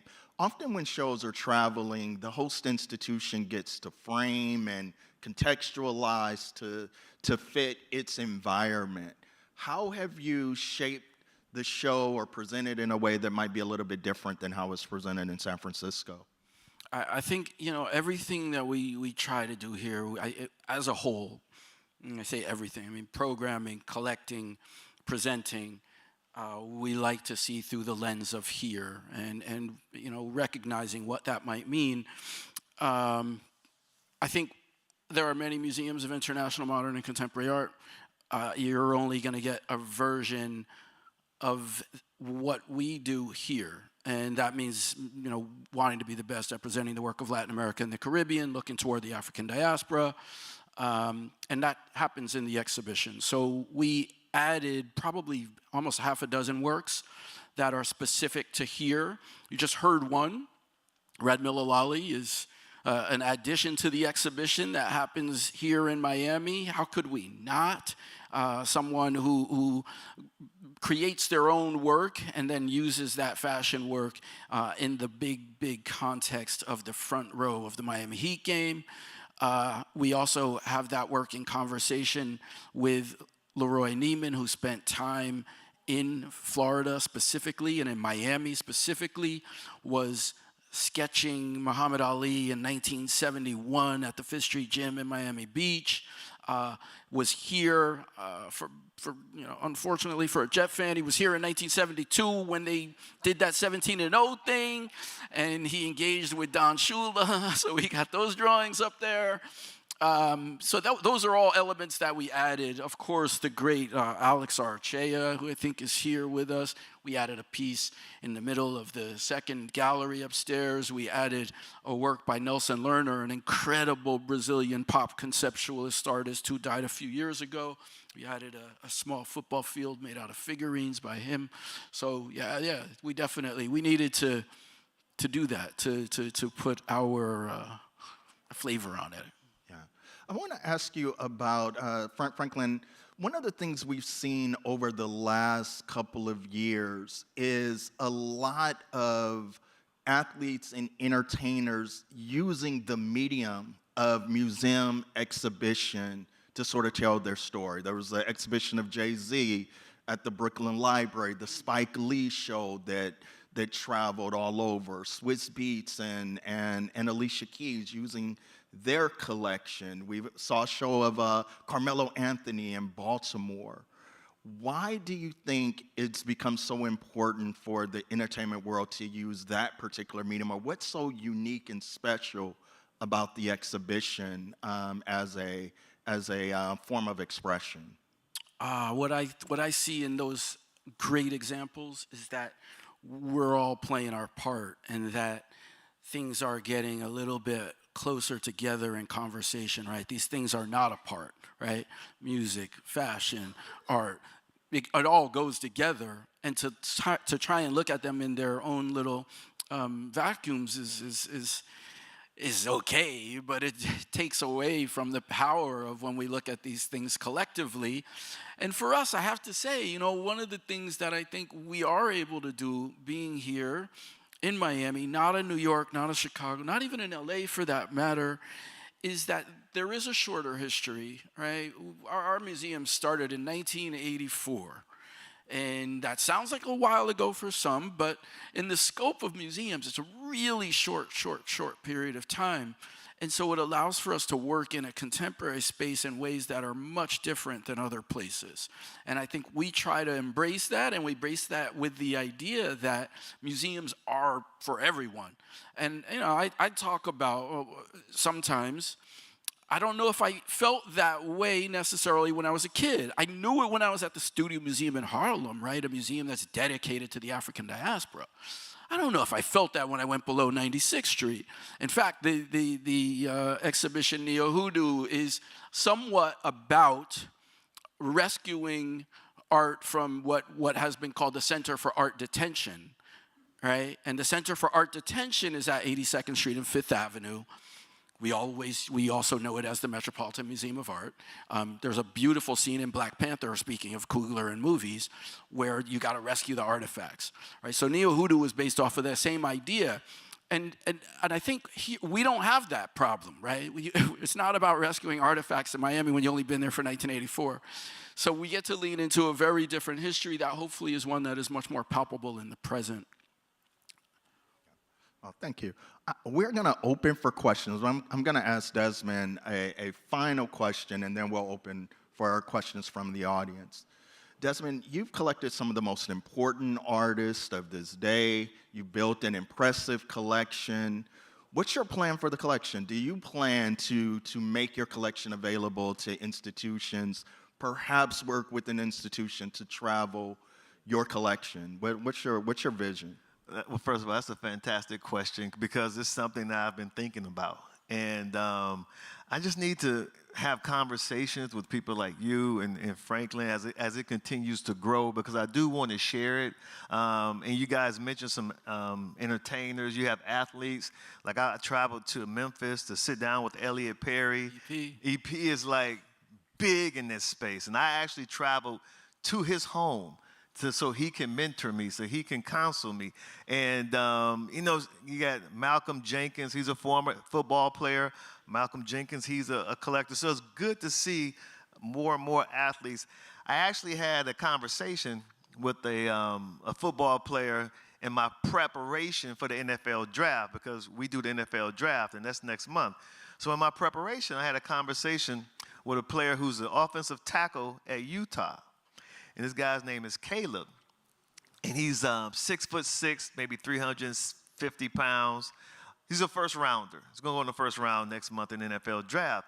And he said that he likes to draw and sketch to like just take his mind off of things, And he conducts these like sessions for youth in the community and for some of his teammates at the Utah facility. So he sets up drawing and sketching sessions at the football building at Utah for youth in the area and for his teammates, which I love the fact that, to me, younger and younger, athletes are starting to get involved in art, because I think they see, people like myself or other names that you guys have talked about, and it's almost like we're starting, I wouldn't say make it cool, but we're starting to normalize it. You know what I mean? Yeah, and so that's a great thing too, to know that we're starting to affect the younger generation, and they're really taking it seriously. They're collecting and they're participating.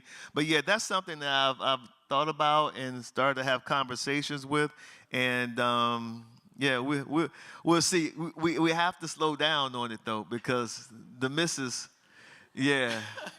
I brought a Dominic Chambers piece that's like 110.80, and she's like, "We're clearly not moving out of here, then, right? We cannot be downsized if you bring in a piece that's 110 by 80." So yeah, it's something we had to. I said, they got storage rooms though. They do. But yeah, we'll see. But that would be great to be able to like travel around and be able to share it with other people. That'd be great. Any questions from the audience? Well, thank you and good night.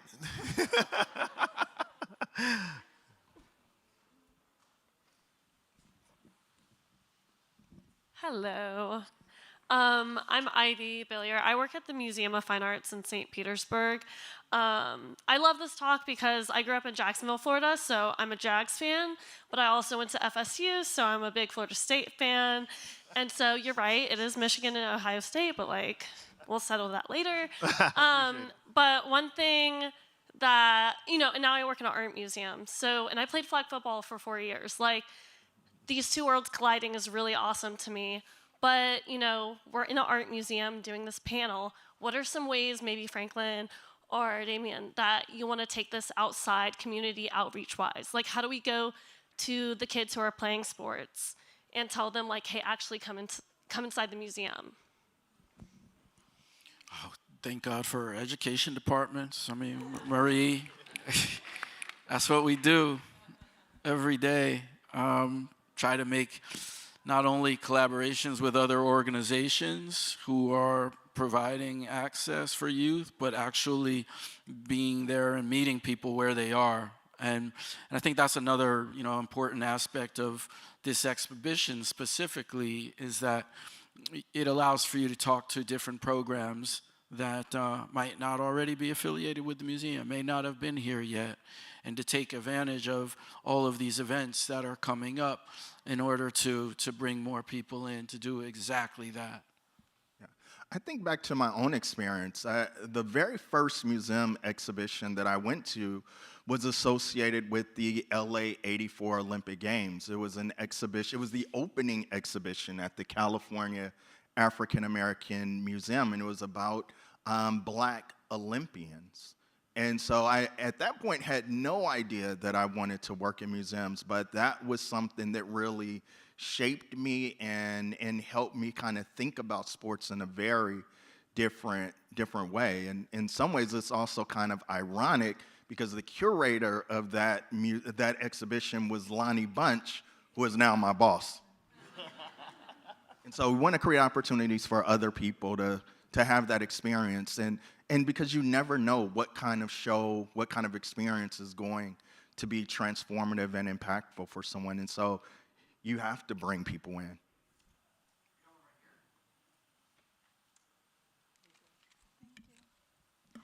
Hi there. Thank you guys so much for being here. I have a question that I would like to pick your brains on. I am currently working with the Miami host committee of the FIFA World Cup that is coming up in June.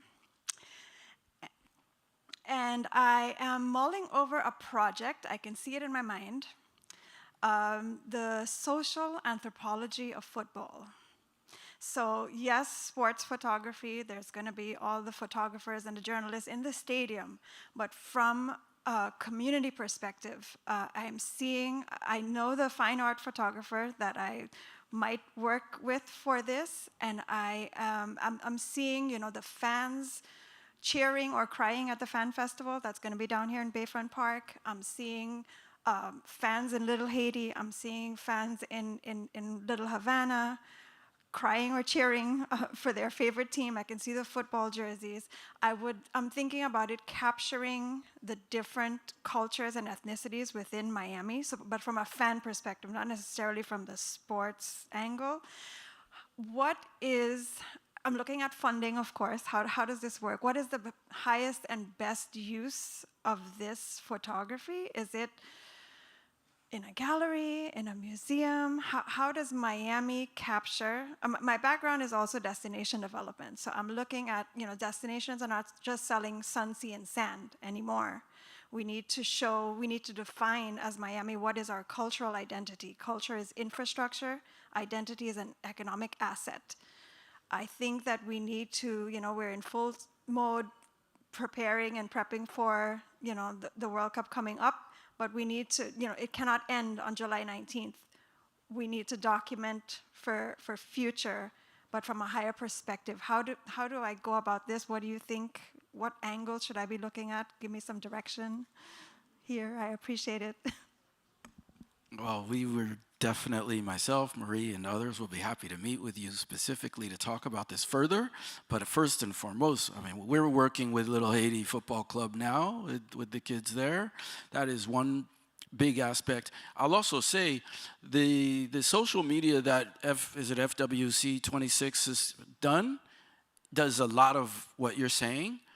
I hope that there is a robust outcome to that. But when I look at, say, Marlon Hall, our representing here and representing it from his Jamaica, I mean, is where he's coming from. Or I see, what's her name, from Haiti specifically, who also is doing one of the host welcomes. We're pretty good at sharing that story in sound bites and snippets. We got to get good at making sure, like what you're talking about, that there's infrastructure after July 19. That's the part that I think we all need to work a little bit harder on. For better or worse, from what I understand, the offices of FIFA are moving to New York after July 19. Yeah, okay, I hope so. Can I say something on that? It's a good problem to have, but you know, sometimes people ask me, like, what does it mean to curate? And I always say to curate means to cut, which means that you have to start with a lot and then cut down to that core essence. And I think you have to think about planning, and we want to be in these places, we want to do these things, but we also don't know what the narrative is going to be that is going to emerge. I would have never, it was plausible if you think about the World Baseball Classic that it would be Venezuela versus U.S. Right. Number 1 team or the number 2 ranked team to number 4. That it's plausible, but the magic is when you capture that, but someone's following Italy and these other kind of things, and so it's hard to say what the dominant storyline from these games, from FIFA World Cup, is going to be. So you've got to kind of have a vision, but you got to capture more than your vision, because it's going to be hard to predetermine what the magic is going to be. It will be transformative. Thank you for your work. Thank you so much.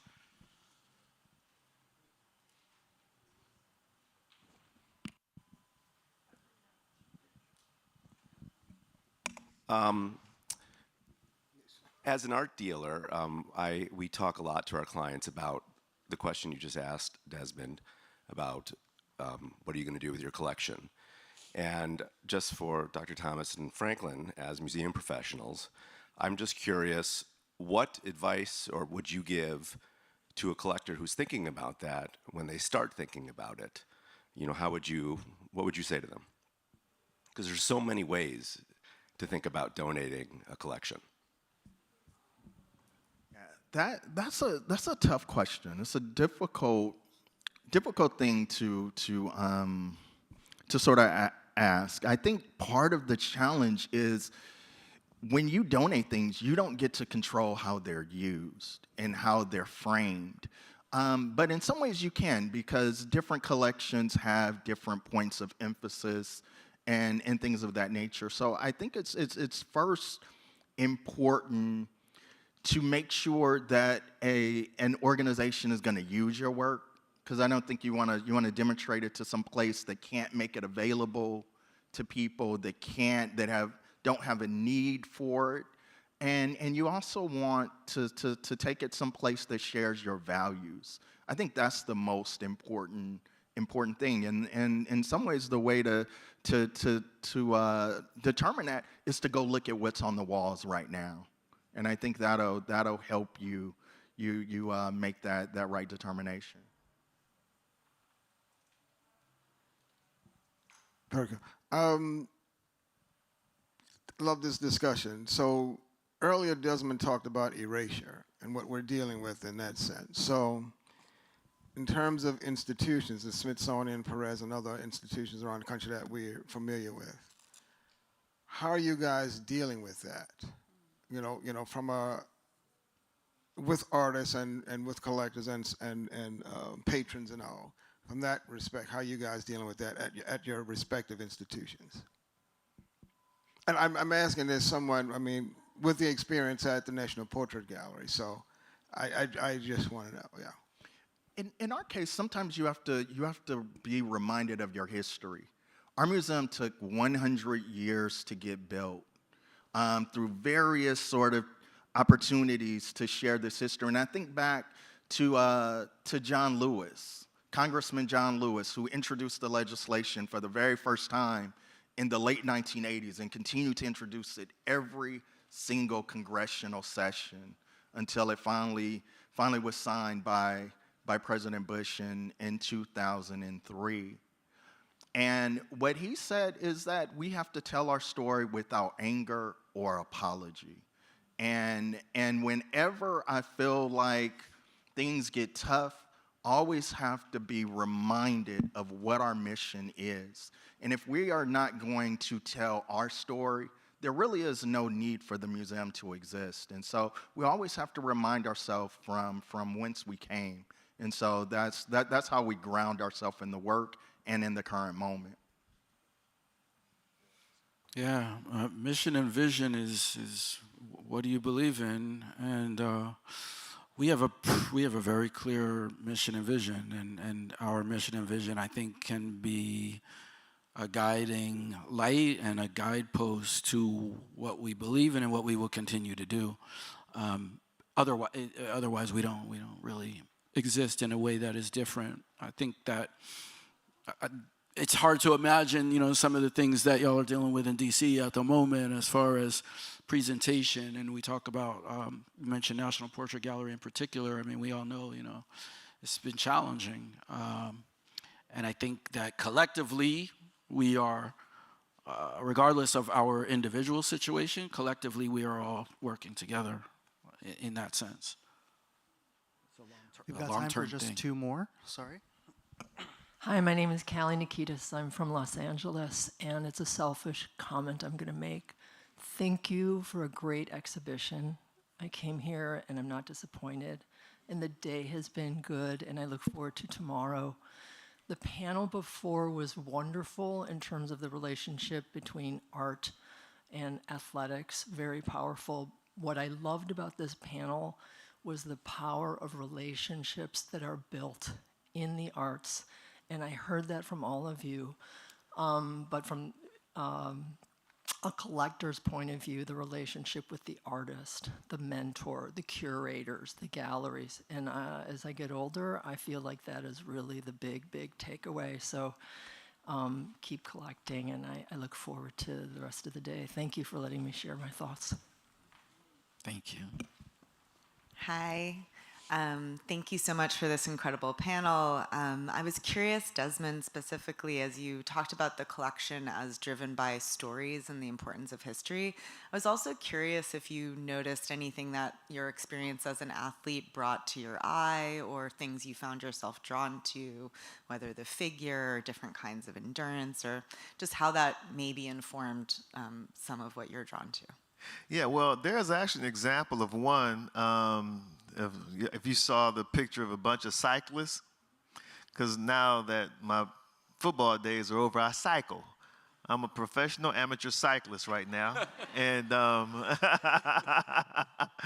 and that's how I spend a lot of my weekends when I'm home. So that's a great question. And one thing I wanted to say too was that in building these relationships with the artists and curators and people of that ilk, especially the artists, you start to learn to appreciate the intellect of the artist and the research that goes into a lot of this artwork and these projects. I think some people may see something that looks very nice and think, well, that artist is just talented. They just woke up one morning and they just used their talents, their God-given talents. But there's just so much more that goes into it. And I have such a great appreciation for like the research.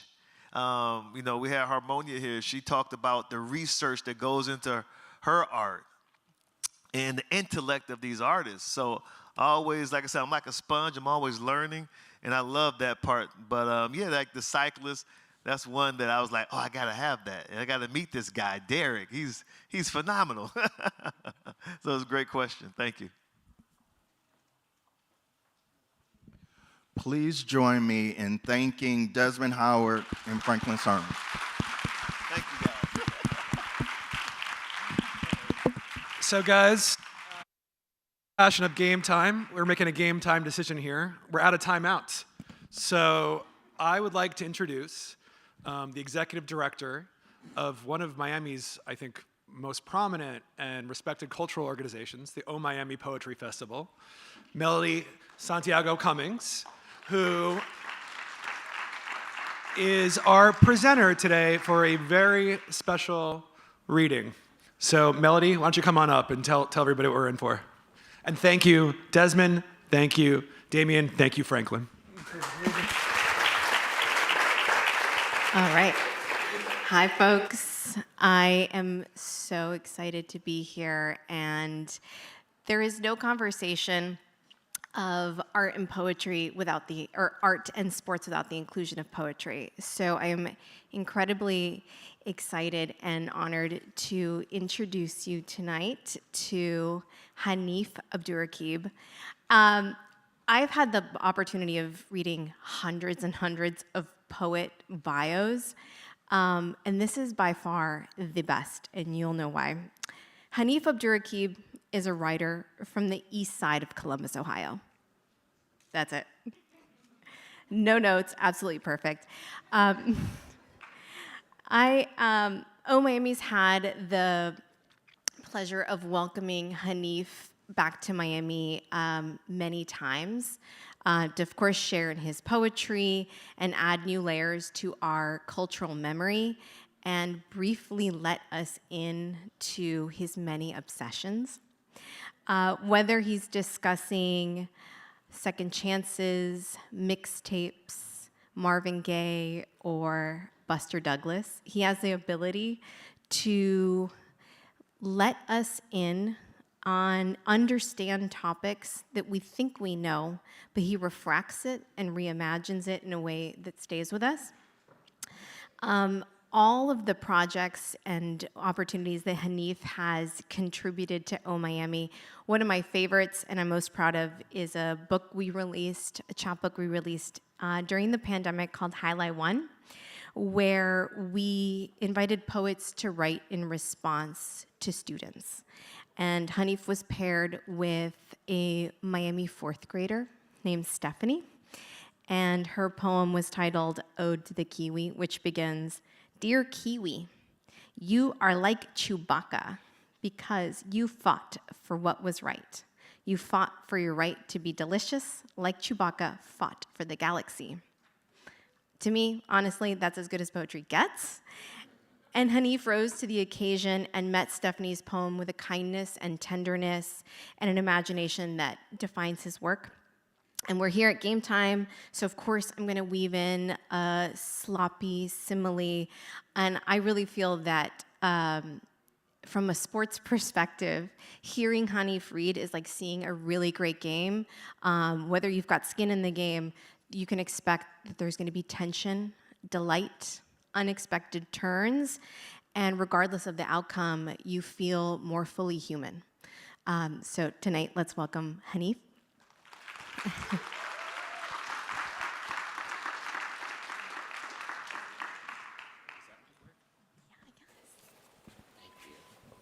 Hi, everyone. Hello, everyone. Okay, I just found out that a video that I was going to play is not going to play, which we'll work it out. We'll get through anyway, but just imagine the video of Michael Jordan at the... Stop the video. Okay.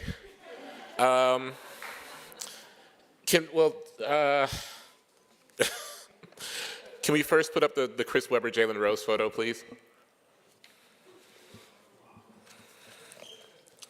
I wrote a book called There's Always This Year, which I think the trick is that it's not about basketball at all, but most people believe it is because the word basketball is in the title, but it's much about what it is to love a place and what it is to grow old in a place and not want to leave a place despite the many pulls you get from elsewhere. But I am going to read a section about basketball from the opening.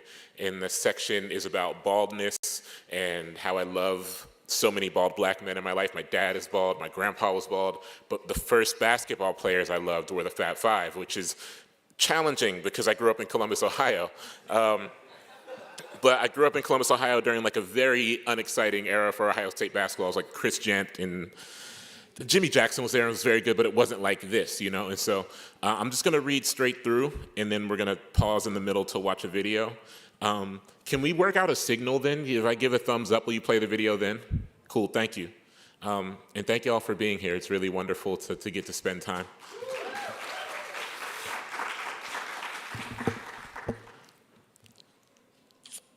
There's a lot of curse words in this, apologize already.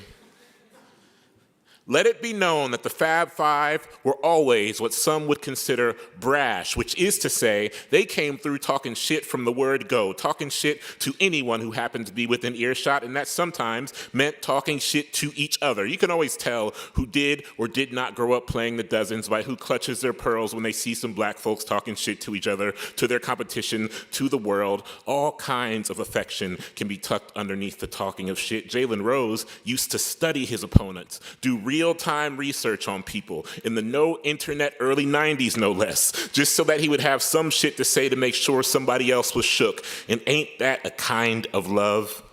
To say you are worthy of the time it takes to dismantle you. Yes, do not waste language on our enemies, but an enemy to me implies a permanence, a thorn that cannot be removed. An opponent is different than an enemy, even if you see that opponent twice a year. If you know you're good, an opponent is a temporary roadblock, something to be taken apart and moved out the way. And before the Fab Five knew this, Muhammad Ali knew this. Even in the years before Ali knew this, black folks who couldn't talk shit to their bosses or whoever presided over their lives knew this because they'd run home and talk their shit to anyone who would listen. Shit talking is a right, a gift, a mercy, a lineage all its own. If you were to go back now and look at or listen to some of the commentary from white college basketball experts and announcers going into the sophomore season of the Fab Five, you'll find the occasional odd fixation on baldness as something menacing. It was often looped in with the black socks and the black shoes and the baggy uniforms, all as a way of saying that there was something troubling about the team's presentation and therefore something troubling about their approach to the game. These weren't the people who were supposed to make it. Not this far. Not this fast. Announcers shaking their heads, decrying how much time the five freshmen spent in the ears of their opponents, particularly Rose and Weber, who were artists at squeezing everything they could out of a small moment of excellence. There was an unspoken, though sometimes loudly spoken, glee when the Fab Five would lose. And this, of course, is when I came to love them more, with an intensity that led me to understand that anyone who did not love this team was my enemy. Anyone who might wish to pull apart their brilliance, to tame or temper their flourish was my enemy. So much of the machinery of race and or culture-driven fear relies on who is willing to be convinced of what, how easy it is to manufacture weaponry out of someone else's living if the emphasis is placed on the right or wrong word, or if that word is repeated enough, perhaps in a hushed tone. The early 90s, like the majority of American eras before it, had no shortage of panicked people who already feared young black folks, simply looking for anyone, anywhere to dress those fears up in an attire that the panicked public might consider to be more palatable than boring racism, humming underneath the dressing up of haphazardly assembled fears. But the targets of the panic knew better. I do not spend time in the caverns of fear our enemies have built for themselves, and I especially did not do this when I was young, when all my heroes either had long hair that looked like it would send any and all devils back to their smoldering misery, or no hair at all, afros or glistening curls cascading from the backs of LA Raiders hats, or hats with a red, black, and green X directly at the center. And I know this began by talking about an absence of hair, and we absolutely will return there if you will allow me just one more moment to say that I never believed anyone I loved to be a villain. I don't need to say that here to you, but I do adore the way it looks and sounds, so I will preach it while I still have you. Back then, when there were those who might strip my beloveds of the fluorescent accessories of their living, I never once thought they were the villains in the story, not the ones who tucked colorful bandanas into their back pockets and slowly unfurled them once they got off of school grounds, not the ones who sat in principals' offices because they had just left the salon or the barbershop and looked too damn good to conform to anyone's dress code but their own, not the ones ones who wore jean jackets with thick puffy letters airbrushed onto them, the names of who was once among us but no longer, the name of a block you refused to leave behind, if even for a few meager hours per day. If I had any heroes at all, I know none of them gave a fuck about the targets being stitched to their immaculate garments. The first way I felt myself operating on the other side of America's fear was being young and idolizing the people America was trying to convince me to be afraid of. This is what propelled my love for the Fab Five most in their sophomore season. In the fall of '92 and early '93, when announcers sometimes talked about their black socks and baggy uniforms and bald heads and trash talk and the music they listened to and the clothes they wore before and after games and the way they walked into arenas with a lean and slight dip. And isn't it funny the lengths our enemies go to in order to say, I am afraid, I am being left behind, and then who will love me? In 1992, Michael Jordan was a bad man, but he wasn't a bad man.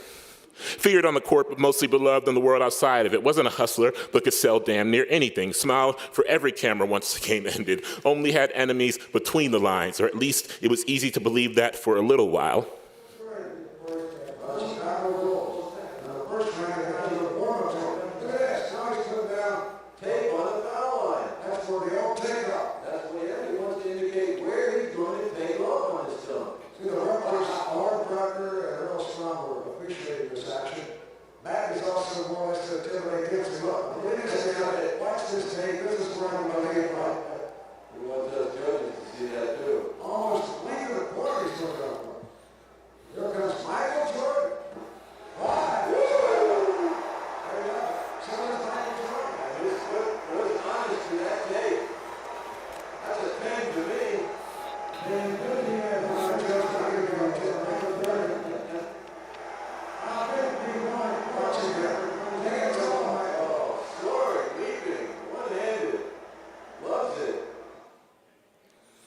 Athletes had been bald before Jordan, but his baldness was a signature, in part because he had the perfect head to pull off such a show of nakedness. Aerodynamic, some might say, made it easier for him to be cradled in a tunnel of air when he stretched himself skyward. Made it easier to believe oneself as impenetrable cool, even as you pulled strands of exhausted hair from your scalp during showers, or woke up to dark hair on a white pillow. It was okay, it was part of MJ's promise. There was a way to be cool on the other side of whatever befalls your scalp, which is funny to me because Mike was never as cool as he was in '85 when he showed up to the dunk contest with thick, tightly coiled patches of hair making up a hairline that was fighting for what little life it had left if you look closely. If you are the type who has loved or known a black person whose hair has begun to retreat along their dome, Mike would shave all that shit off in '89, but at the dunk contest in '85, he had yet to cross the threshold that would define him.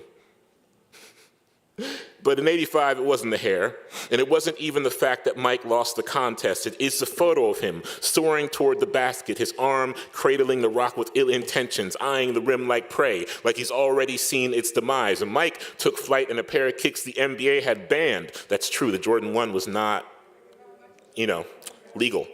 And the gold, yes, the gold, stretching up along his neck, almost angling toward his open mouth while he was in the air. Some might say that in any consideration of flight, one must also consider the excess weight of anything that might render you closer to the earth than the sky. But one must also consider that you do not show up with gold if you only plan to take it off. There are those who demand to be buried with all their gold on, to reach heaven, perhaps still wrapped in the arms of their earthly jewels. And Mike was never as cool as he was when he climbed toward the sky with 2 gold chains around his neck, the gold ascending too, so that there could be no mistake about the miraculous air that refused to let MJ down. I believe no gold to be subtle. I believe nothing to be subtle when it can be snatched from a neck in order to feed a family. But Mike said, again, you're going to have to catch me. You're going to have to climb, and I know you want no part of the world from this high up. I say, find the point where you are unkillable and jump toward it if you can. And Mike was never as cool as he was in '85 when he had not yet begun to take a blade to his scalp, when he started at one end of Market Square Arena in Indianapolis and ran, catapulting himself from the free throw line. Yes, the actual free free throw line and remaining suspended and extended for what feels even now like a glorious hour, your finest hour, the hour you've dreamed of living again ever since the final grains of it kissed the mountain of sand at the bottom of the hourglass. Let me ask you, have you ever been in the air so long that your feet begin to fall in love with the new familiar, walking along some invisible surface that is surely there, that must be, as there is no other way to describe what miracle keeps you afloat? How long have you been suspended in a place that loves you with the same ferocity and freedom as the ground might, as the grave might, as a heaven that lets you walk in drowning in gold might? And when Mike finally came back down to the earth,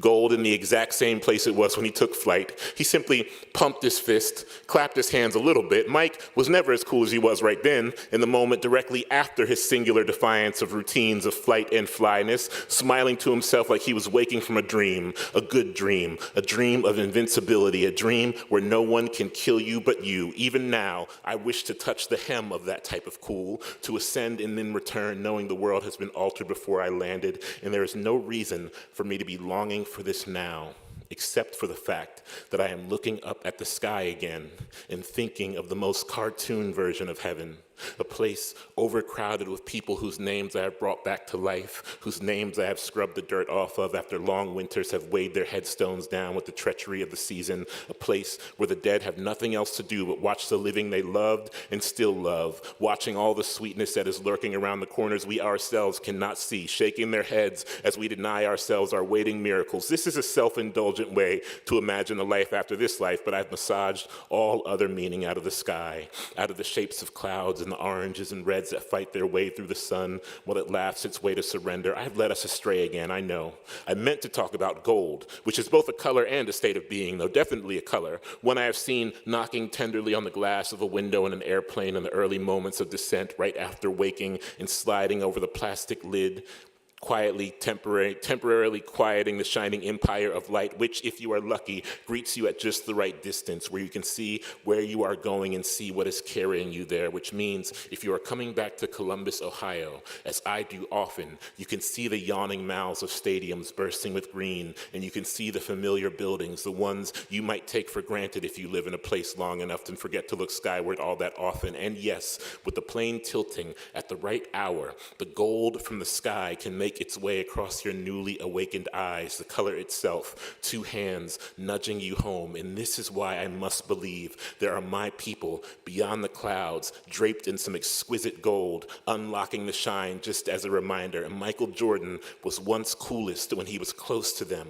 alone, statuesque and still, but for the stadium lights dancing along the gold around his neck, sending a signal to someone, somewhere. Yes, my loves, it is all this talk of gold and skies that makes me want to jump toward you today, right now, even with my sturdy head of hair and my legs not having as much give as they used to. My God, how I miss you all. My God, how I pray to be buried in whatever decoration will allow me to arrive to your arms, new again, clean.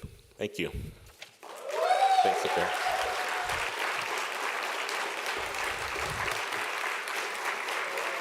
And thank you, Melody, for that nice introduction wherever you went.